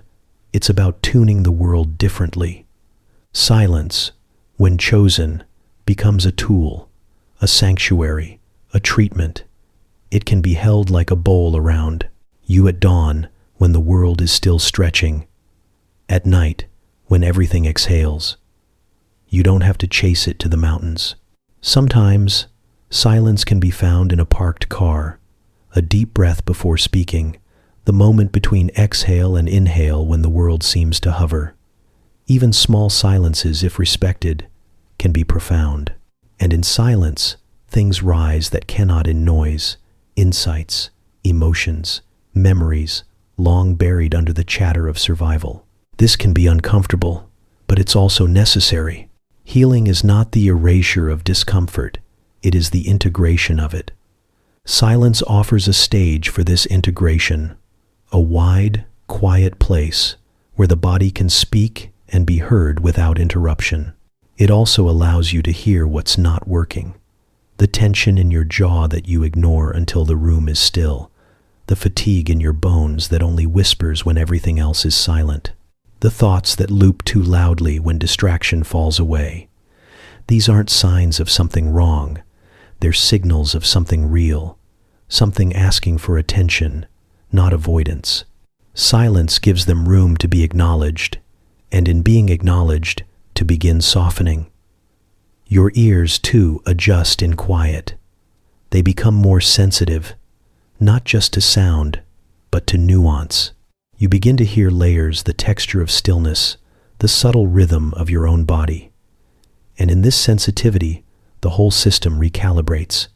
Your threshold for stress rises. Your ability to focus improves. Silence is not emptiness, it's alignment. The world will never stop being loud, but inside you, there is a place the noise cannot reach, a place that remembers slowness, that knows how to regulate itself, that does not measure time in minutes or tasks, but in breath and pause. You don't have to live there, but you can visit, even for 5 minutes, even for 1. Tonight, as the world outside settles, that quiet is waiting, in the hum between seconds, in the stillness behind your eyes, in the moment before. Sleep when everything lets go. This is where repair begins, not through doing, but through allowing, through the hush that follows exhale, through the peace that was always there, underneath the sound. Let it rise. Let it hold you. Let silence do what it was made to do. Heal. You carry forests inside you, places that regrow after fire, that stitch themselves back together after storms. It happens without fanfare, without ceremony, just the quiet, relentless work of regeneration. Your body doesn't just heal, it rebuilds. It remembers the shape of wholeness and, when given the chance, tries to return to it. This is not magic, it is biology. And yet, there's something about it that still feels like a miracle. The liver is the most famous of these internal architects. It's the only visceral organ in the human body capable of substantial regrowth. Lose a chunk of it up to 70%, and it can grow back to full size within months.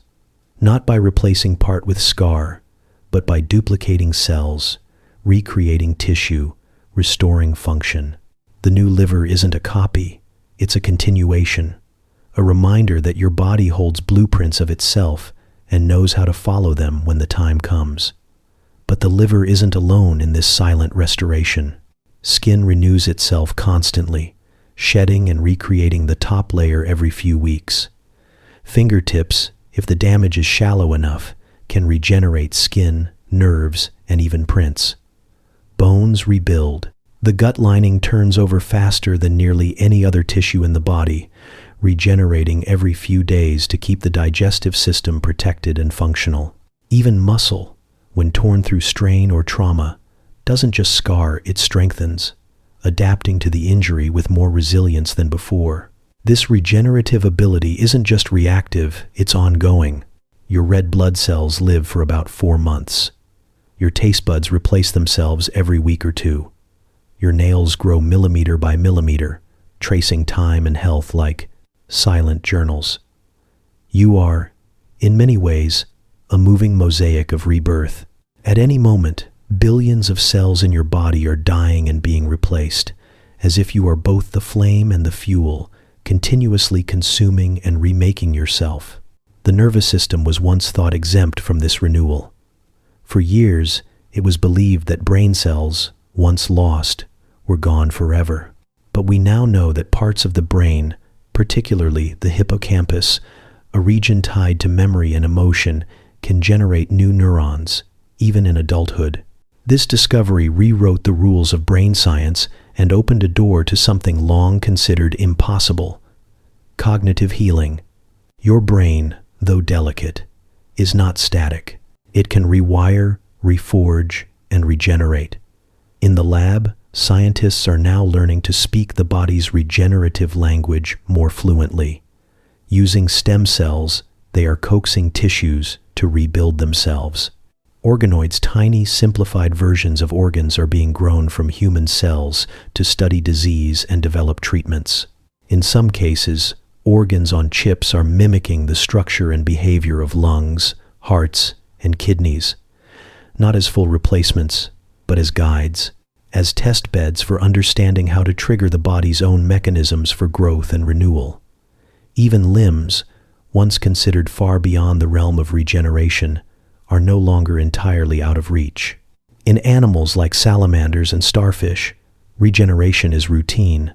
Entire limbs regrow, eyes reappear, tails lost to predators return, almost indistinguishably from the originals. And while human beings don't share that full capacity, we carry echoes of it. In children under a certain age, fingertips lost in accidents can regrow, complete with nail, skin, and bone. Researchers are studying these outliers closely, asking not whether regeneration is possible, but how to encourage it. What they've found is that the environment surrounding a wound matters. Cells need signals, chemical messengers, blood supply, the right balance of inflammation and calm to begin their work. Too much scarring and regeneration stalls. Too much inflammation and tissue breaks down. But when conditions are just right, healing becomes something more than repair. It becomes rebirth. There is hope, too, in what's being done with bioengineered scaffold structures designed to guide cells as they grow into complex shapes. Skin grafts now include lab-grown tissue that incorporates a patient's own cells to reduce rejection. Cartilage is being printed in layers to replace joints.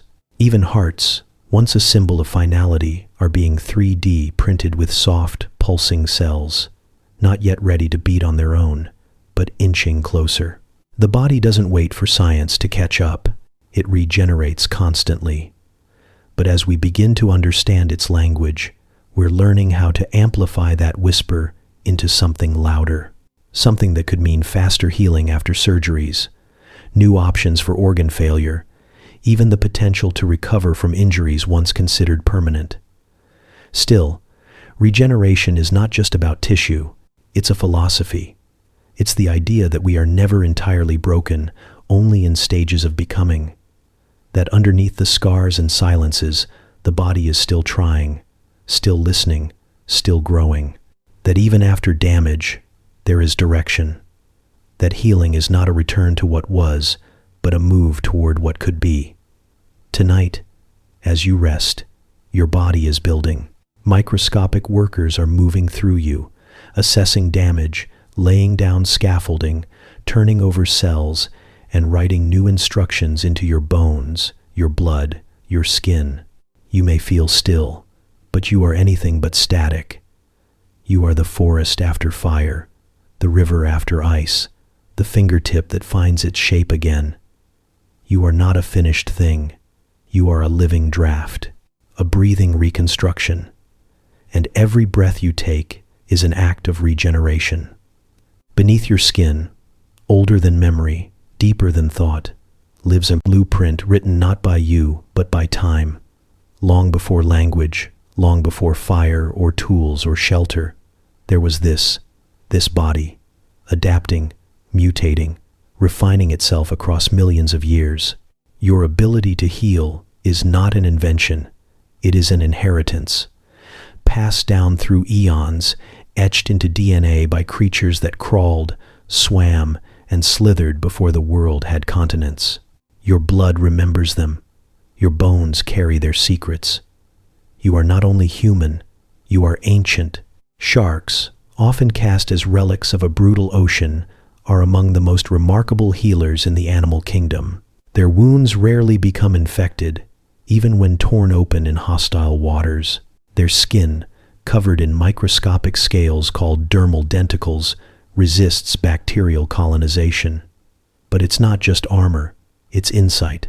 Scientists have studied shark peptides and immune responses, seeking clues to their uncanny ability to recover and resist. What they find in sharks echoes in you not directly, but distantly, like a song hummed in another key.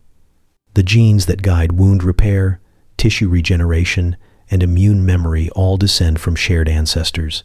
You are, in a molecular sense, their cousin. Then, there are the salamanders, small, soft-bodied creatures that defy biology's supposed limits. Lose a leg, and they regrow it. Lose part of the heart, or the spinal cord, and it returns, not scarred, but whole. The axolotl, a strange and smiling species suspended in permanent youth, can regenerate almost anything it loses. For years, we believed such feats belonged only to them, but we're discovering that the genes responsible for regeneration in salamanders are not entirely foreign to humans. We possess dormant versions, silent stretches of code that once did more. Evolution, in its wisdom, pressed pause on some abilities in favor of others, but those pathways still exist, hidden in the dark, waiting to be understood. Even the most basic healing response, bleeding, clotting, scabbing, is ancient. Horseshoe crabs, which have remained largely unchanged for 450 million years, possess blue blood rich in immune cells that clot instantly around bacteria. Their blood has become vital in modern medicine, used to test for contaminants in everything from vaccines to surgical implants. It's a reminder that the old ways of healing are not outdated. They're foundational. Consider your immune system, the way it adapts, remembers, defends. It's not new. Its architecture was laid in the age of trilobites, refined by fish, reptiles, and mammals until it reached the flexible complexity you carry now. Every sneeze, every fever, every surge of antibodies is part of an ancient choreography. The genes responsible for inflammation, repair, and regeneration have been sculpted by survival. You are here because they worked. Your skin, too, tells a story of the past. The ability to tan, to thicken, to flake, and reform evolved to protect early humans from sun and infection. The microbiome that lives upon it, an invisible ecosystem of bacteria and fungi, works in tandem with your immune system to defend and repair. And deep within your cells, telomeres, those protective caps at the end of DNA strands, slowly shorten with age, whispering the tale of how reproduction, aging, and healing have always been intertwined. But evolution didn't just preserve healing traits. It experimented. It sacrificed. Early humans likely had more regenerative ability than we do today. As our species developed larger brains and longer lives, the biology of repair became more conservative. Scar tissue replaced regrown limbs. Inflammation became more tightly regulated. These were trade-offs. We gained complexity and consciousness, but at the cost of speed. Still, the potential was never fully erased. It merely dimmed. Now, scientists are beginning to trace those dim pathways, activating genes in mice that mimic salamander-like regeneration. They're exploring the genomes of animals like zebrafish, which can regrow their hearts, and spiny mice, which shed skin and regrow it without scarring. The question is no longer whether humans once had greater healing power. The question is whether we can coax it back. Your mitochondria, the tiny powerhouses inside your cells, are themselves relics of ancient bacteria that once lived independently. They merged with early cells in a moment of evolutionary collaboration so successful, the partnership has never ended. These mitochondria help manage not just energy, but cell death and renewal. Their dysfunction is linked to aging and disease, while their vitality is tied to recovery and endurance. When you heal, they are part of the process, humming with energy gifted by ancestors who existed before multicellular life. And there's another lineage worth mentioning, your own. Your ancestors, the specific people whose bloodlines led to you, survived not just famine, flood, and illness, but injury. They broke bones, and healed. They gave birth without medicine. They developed herbal remedies, crude surgeries, and community care long before science gave these things names. You are not the first in your family to heal. You are part of an unbroken line of mending. Even your breath carries evolutionary memory. The lungs, descended from ancient fish bladders that helped control buoyancy, now deliver oxygen not just to keep you alive, but to fuel every microscopic repair crew in your body. And your heartbeat, that steady percussion, evolved from the rhythmic pulses of primitive muscle tubes in organisms that had no brain. Life has always moved toward coherence, toward healing. So tonight, as you lie in silence, your body draws upon knowledge that predates thought. It calls on patterns refined by ice ages, migrations, extinctions, and rebirths. You don't have to understand it for it to work. Your cells already know what to do. You are not fragile. You are the product of everything that survived. Everything that crawled from the sea, grew limbs, grew lungs, and learned how to put itself back together again. You are ancient. You are built to heal. The mind does not simply observe the body. It shapes it. It colors sensation, directs chemistry, and, in ways we're still learning to measure, can summon healing into existence without any physical medicine at all. The placebo effect is often dismissed as fake or lesser, a trick of the brain rather than a true cure. But that dismissal overlooks something quietly extraordinary. Placebo isn't the absence of healing, it is healing initiated by belief. When someone takes a sugar pill, thinking it's a powerful drug, and their pain decreases, their blood pressure stabilizes, or their depression lifts, the changes aren't imagined. They show up in scans, in lab work, in the body's own data. The brain responds to expectation as if it were reality. It doesn't wait for proof. If it believes healing is coming, it begins the process before the first molecule even enters the bloodstream. Inside the skull, belief activates neurotransmitters, dopamine, serotonin, endorphins. These chemicals shift mood, reduce pain, and lower stress. They are not subtle. They're the same substances targeted by real medications. In some studies, placebo treatments have produced effects nearly indistinguishable from actual drugs, especially in conditions like chronic pain, anxiety, and even Parkinson's disease.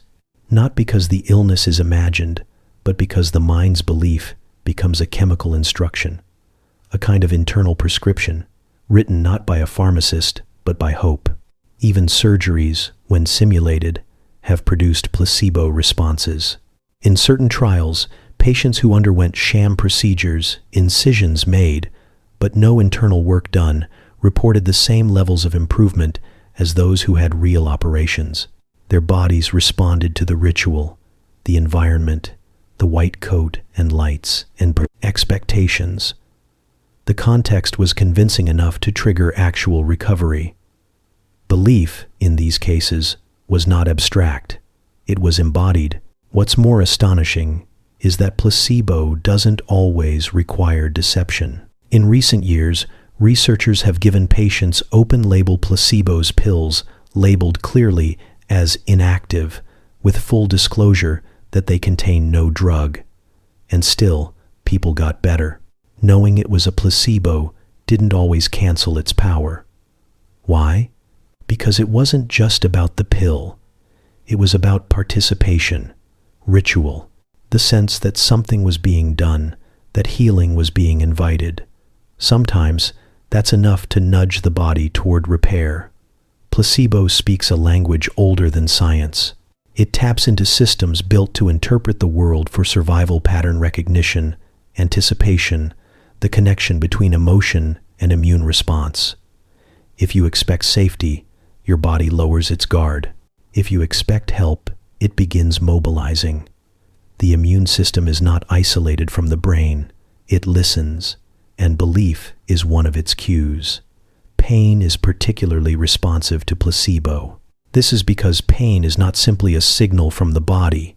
It is a negotiation between nerves and brain, shaped by attention, meaning, and memory. If the brain predicts that something will relieve pain, it begins to produce its own analgesics, dampening the incoming signals. Functional MRI scans show that during placebo pain relief, the same brain regions light up as they do during opioid use. The chemistry is real. The only thing missing is the external source. But placebo is not a guarantee. It doesn't work for everyone or every condition. Its power depends on many variables: belief, context, suggestion, previous experiences, even genetic factors. Some people are more placebo-sensitive than others, perhaps due to differences in dopamine receptors or levels of suggestibility. This isn't a weakness. It's a trait, like any other, shaped by biology and experience. But the presence of variability doesn't diminish the phenomenon itself. There is also a shadow side, the nocebo effect. When a person expects negative outcomes, even from inert substances, those expectations can produce real symptoms: headaches, nausea, fatigue. The brain's predictions can harm as well as help. Just as belief in healing can summon relief, belief in danger can summon discomfort. The nervous system takes its cues from the stories we tell ourselves, and it doesn't always wait for proof before reacting. This, too, is powerful information. It means that how we frame our experiences, our conditions, our treatments, our identities, as patients matters. It means that doctors and caregivers are not just dispensing pills, but shaping outcomes with words, tone, and presence. It means that self-talk, often dismissed as fluff, can steer biology in subtle but measurable ways. There is an old wisdom hidden inside this science, that healing begins not only in the body, but in the mind's agreement to heal. Placebo reveals the architecture of that agreement. It shows that rituals matter, that trust matters, that belief, when aligned with care, can become its own kind of medicine. You are not imagining your body into health. You are participating in it, collaborating with systems that evolve to read context, to respond to hope, to adapt to perception. Placebo isn't evidence that healing is fake. It's evidence that healing is more than we thought. Tonight, as you lie still, remember that your body listens not just to what happens to it, but to what you believe about what happens. That the smallest expectation, repeated softly, can ripple inward through nerves and chemicals and cells. That belief, far from being weak or naive, is one of the oldest healing tools we possess. And sometimes, a sugar pill isn't just sugar. It's a spark. Not all information comes in words. Some arrives in flavor, in scent, in color on a plate. Food is not just fuel. It is language. Every bite you take carries instructions, chemical codes, written in sugars, fats, proteins, and minerals that speak directly to your cells. And your cells, always listening, adjust themselves accordingly. They turn on genes. They dial inflammation up or down. They repair damage or allow it to spread. You're not just feeding the body, you're programming it. Inside each morsel, there are molecules with purpose. Omega-3 fatty acids, tucked into oily fish and seeds, don't just fill space. They travel through your bloodstream like tiny diplomats, calming immune cells that have grown too loud, softening the fire of chronic inflammation, and supporting the repair of brain tissue. When you eat them, you're not just reducing risk, you're restoring balance. You're telling your body, it's time to heal. Turmeric, golden and bitter, carries curcumin, a compound studied not for its taste, but for its influence. In labs, curcumin has been shown to reduce swelling, ease joint pain, and even affect gene expression. It modulates the activity of transcription factors, those master switches that tell your DNA what to do and when. One spice, grown from a root, whispering directly into the nucleus of a cell. The distance from plate to genome is not as far as it seems. Dark leafy greens, with their dense pockets of vitamins and minerals, flood the body with micronutrients needed to build enzymes, repair tissue, and flush toxins. Vitamin K supports clotting and bone density. Folate drives cell division. Magnesium calms the nervous system. Each of these molecules slips through the gut wall and into the bloodstream like couriered messages, passing instructions from the earth into the very bones of your body. But food also carries stories older than science.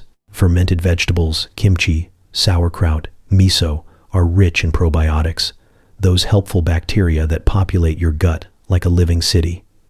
These microbes digest fibers. You cannot create neurotransmitters that affect mood and reinforce the barrier between your gut and the rest of your body. Their balance determines more than digestion. It touches immunity, inflammation, and even cognition. A bowl of fermented cabbage becomes, somehow, a neurological event. Berries bring anthocyanins, those pigments that color them deep red and blue. They're not just antioxidants. They influence how neurons fire, how blood vessels expand, how cells protect their DNA from damage. In a sense, every berry you eat is sending protective code into the system, patching it against the slow wear of time. Even something as simple as garlic, raw and pungent, activates enzymes in the liver that accelerate detoxification. It contains allicin, a sulfur compound that fights microbes and may help modulate blood pressure and cholesterol. These aren't side effects, they're signals. Nature's way of embedding medicine into meals. The body doesn't digest blindly. It analyzes. It senses what's coming in, tags it as friend or foe, and adapts. High-sugar foods, for example, trigger insulin spikes that shift metabolism towards storage and growth. Over time, too much of this signal and the cells become resistant, confused, unable to hear insulin's message. What once shouted, "Grow and replenish," becomes a whisper lost in the noise of metabolic disorder. The wrong code repeated too often becomes corruption. But the body is forgiving. Change the code, and it begins to adapt again. Within days of shifting to anti-inflammatory foods, whole vegetables, lean proteins, healthy fats, your gut bacteria change. Markers of inflammation drop. Energy stabilizes. Skin clears, not because the food is clean, but because the body is responding to new information. It's being reminded how to function in a way that feels aligned with its design. Cruciferous vegetables like broccoli and Brussels sprouts contain compounds that help regulate estrogen and support liver detoxification. Citrus fruits deliver vitamin C, critical for collagen repair and immune defense. Whole grains offer fiber that feeds beneficial bacteria, while polyphenols in olive oil protect the heart and reduce oxidative stress. These aren't passive ingredients. They're active messengers, folded into flavor. Your relationship with food is intimate and immediate. It doesn't require perfection. It requires attention. The difference between a meal that depletes and one that nourishes isn't always visible, but it accumulates over time. One rewrites you slowly toward disrepair, the other toward resilience. And meals are more than molecules. The act of eating mindfully, with calm, changes how food is processed. Stress during a meal constricts blood flow to the gut, impairs digestion, and blunts nutrient absorption. Gratitude, by contrast, enhances parasympathetic tone, allowing the digestive system to operate in full. Even the environment in which you eat, a quiet room, a shared table, a pause between bites, alters how food becomes you. Food is memory. Food is chemistry. Food is code. Tonight, as your body drifts into repair, the signals from today's meals continue to ripple through you. Cells divide, enzymes activate, nutrients click into place like keys in locks, and the messages go out again: repair, restore, renew. You are not only what you eat, you are what your body hears when you eat. And that conversation is ongoing, quiet, and deeply, profoundly intelligent. Movement is one of the oldest medicines we know, and yet it asks for no prescription. It requires no pharmacy, no device, no technology more advanced than the one you're born with, a body built to move. Before language, before fire, Before wheels turned or wheels were imagined, we walked.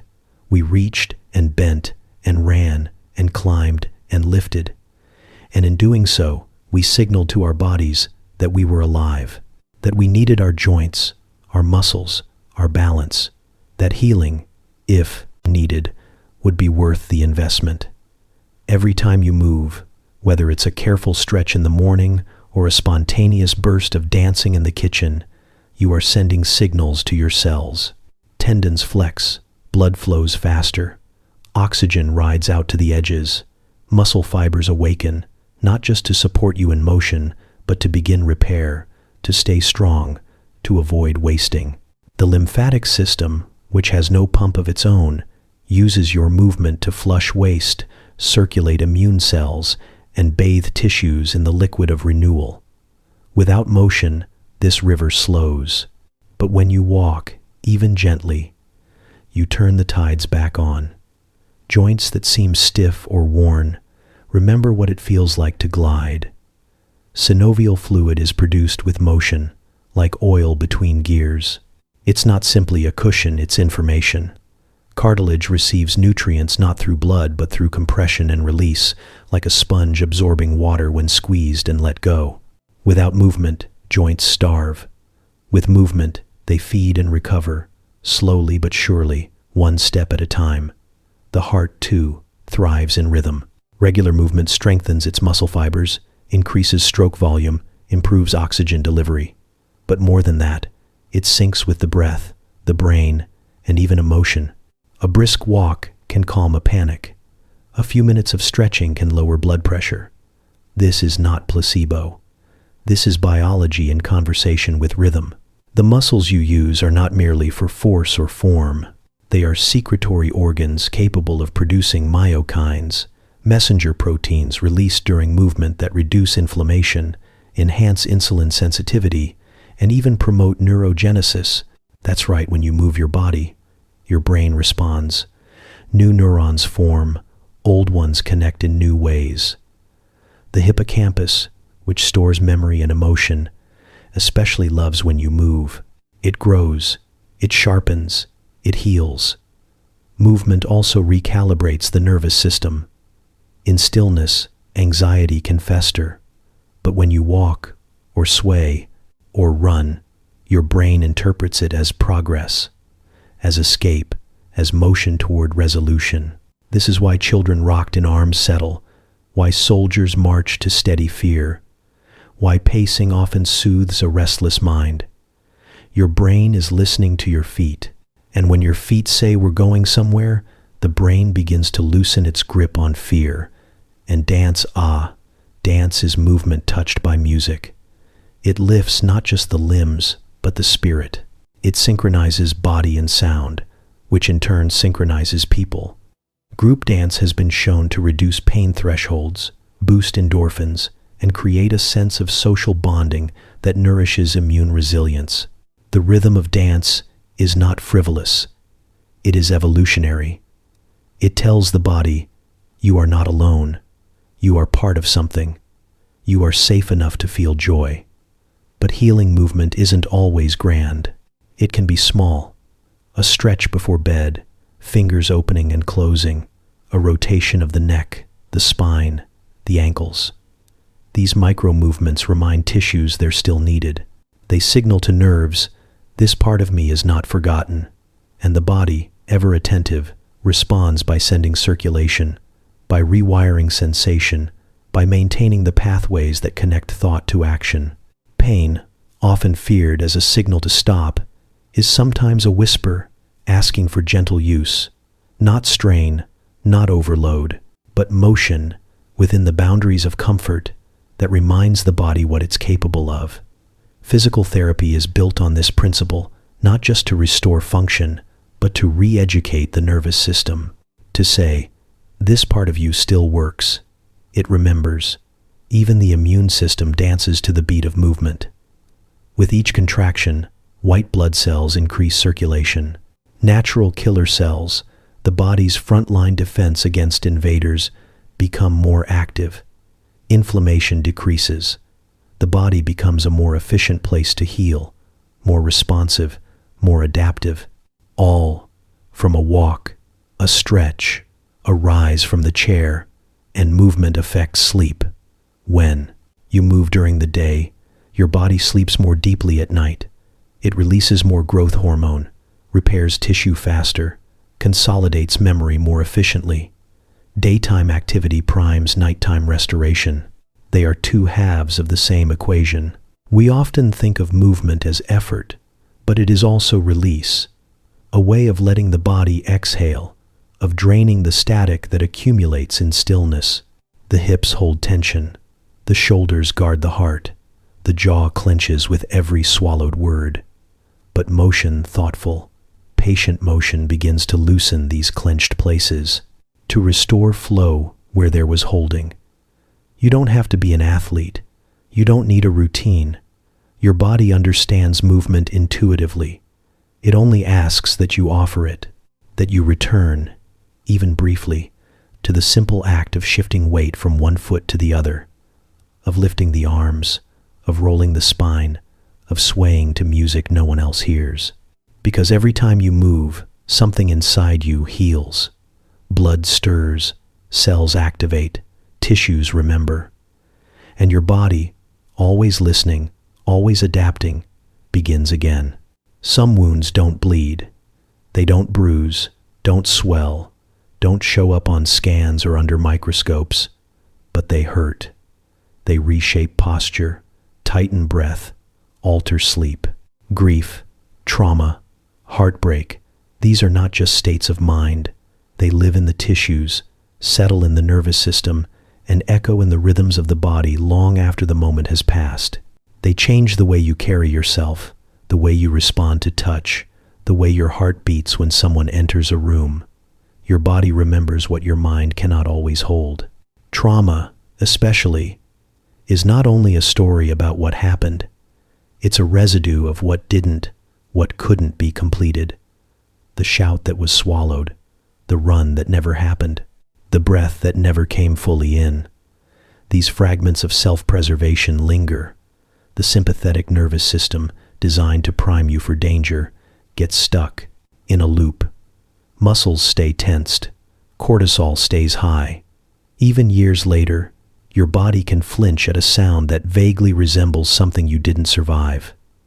But there is healing, even here, especially here, because the body is not just the container of pain, it is also its release valve. The nervous system, when offered safety and time, will begin to reset. The vagus nerve, that long wandering communicator between brain and body, is capable of learning that the threat has passed. And with each signal of calm, a steady breath, a soft hand, a grounding ritual, the body begins to loosen its grip on the past. Grief is a quieter process, but no less physical. It swells in the throat, tightens the chest, dims appetite, disturbs sleep. The brain's pain centers light up in the same regions as physical injury. It is not metaphorical to say a heart can ache. It is measured, it is real. And still, the body has its rituals. Tears release stress hormones. Crying slows the breath. Over time, the immune system, which initially dips in grief, recalibrates as acceptance settles in. Grief is not a flaw in the system. It's the system's way of metabolizing absence. Resilience is not the absence of suffering. It's the ability to remain intact while experiencing it. And even more than that, it's the capacity to grow in response. Scientists studying post-traumatic growth have found that after deep psychological pain, some people report not just recovery, but transformation, greater empathy, a clearer sense of purpose, a deeper appreciation for life. This doesn't mean trauma was needed, only that the body and mind are capable of astonishing adaptation. Therapies that acknowledge the body's role in emotional healing are revealing just how closely entwined our systems are. Somatic experiencing, developed by Peter Levine, helps individuals complete the fight, flight, or freeze responses that were interrupted during trauma. EMDR eye movement desensitization and Reprocessing uses bilateral stimulation to help the brain refile painful memories from now into then. These are not merely psychological tricks. They are physical processes that rewire the brain's interpretation of pain. Even talk therapy, long considered a purely cognitive experience, changes the body. A single session that brings emotional relief has been shown to lower blood pressure, relax muscle tension, and ease digestive distress. Emotional regulation isn't abstract. It's physiological.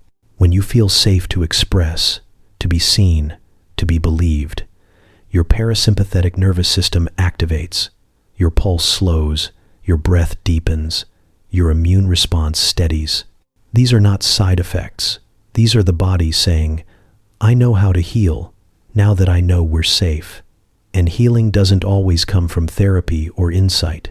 It can arrive in small moments, watching rain fall on a window, hearing a song you forgot you loved, petting a dog who doesn't need an explanation. The body responds to these moments too. It catalogs them as safety, as beauty, as worth staying alive for. It reorients you, molecule by molecule, toward the possibility of wholeness. There is also the healing that comes from expression. Writing, art, music. These are not distractions from pain. They are vessels that can carry it. When you put emotion into form, your brain stops trying to loop it endlessly in thought. You shift from feeling overwhelmed to feeling witnessed, even if only by yourself. And in that witnessing, something opens. Grief breathes. Fear releases. Sadness softens. It's worth noting that community has always played a central role in emotional healing. From ancient rituals to modern support groups, humans have turned to one another in times of loss and fear. This isn't weakness. It's design. Co-regulation, when one calm nervous system helps soothe another, is a biological phenomenon. It's why a hug can slow your heartbeat. Why hearing, "You're not alone," can lower your blood pressure. We are built to heal better together. And still, the healing journey is rarely linear. The body loops back, revisits old pain, checks to see if the environment is still safe. There are good days, then regressions. But each time you meet that pain with breath instead of bracing, with curiosity instead of judgment, the nervous system learns. It adapts. It lets go. Just a little more. Tonight, perhaps something still aches inside you, not in a way you can name, but in the way your shoulders sit slightly too high, or your stomach holds a knot, or your throat feels tight for no clear reason. That too is a place of healing. Not because it's gone, but because it's being acknowledged, felt, met. The body is not trying to betray you when it holds on to pain. It's trying to protect you. And once it knows you're ready, it will let go. Sometimes, the most powerful medicine is simply to feel, fully and without fear. Because in the space where pain is allowed to exist, healing quietly begins. Of course, here's the chapter. Long before you were ever born, before your heart took its first beat, or your lungs tasted air, you were being assembled from the remnants of something ancient. Every atom in your body was forged in a dying star. The calcium in your bones, the iron in your blood, the oxygen you breathe. It all once lived in the heart of a cosmic explosion. Supernovas scattered the elements that now make up your skin, your thoughts, your breath. You are, quite literally, made of stardust. But what's more extraordinary than where you came from is what you became: a healing machine in constant motion. A living universe of cells whispering to one another in the quiet language of survival. Your body is not static. It is symphonic. At any moment, trillions of cells are in movement, responding, adapting, regenerating. They do not ask for your awareness. They do not pause for your permission.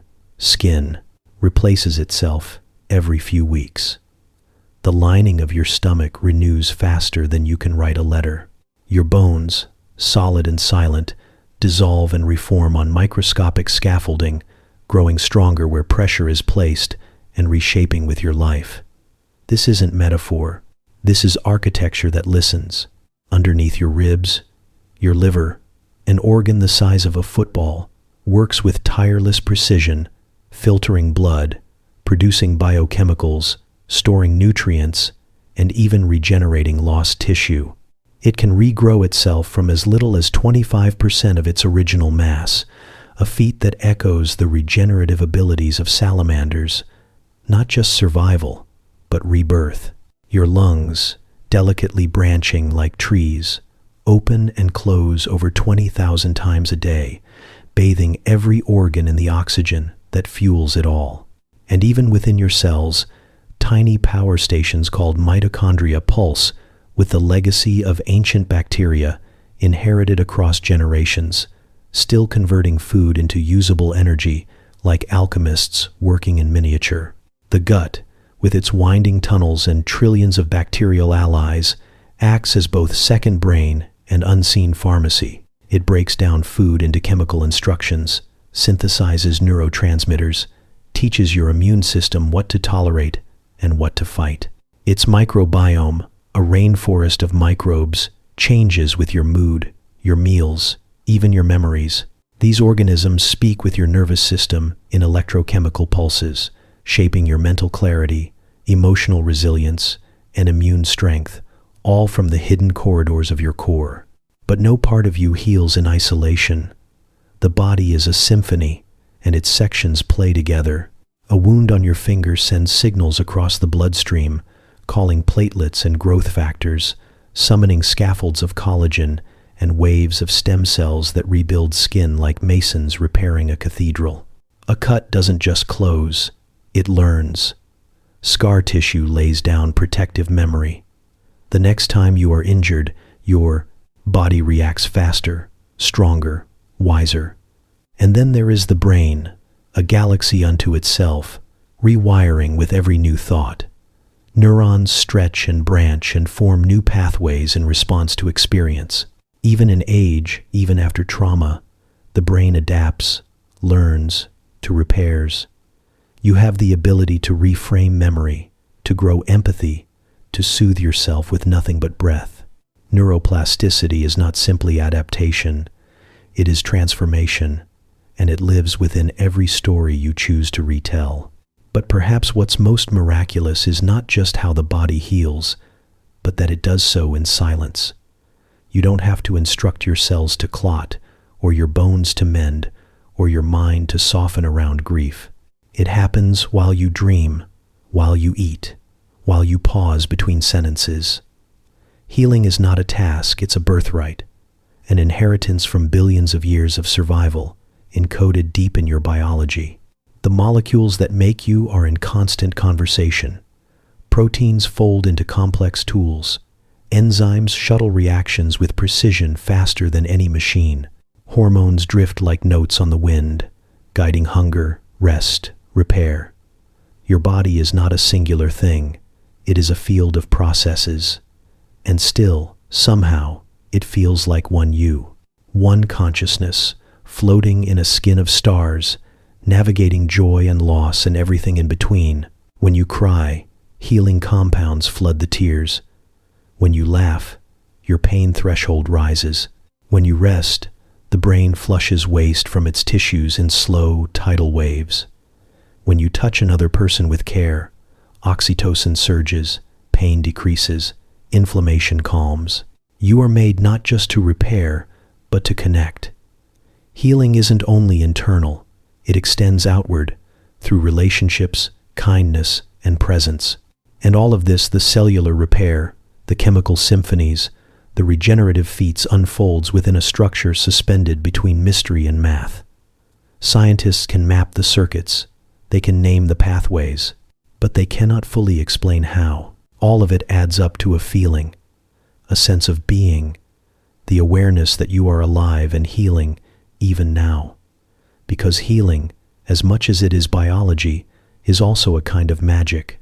It's the moment when breath returns after panic, when a scar stops aching, when joy, unexpected and quiet, rises again after grief.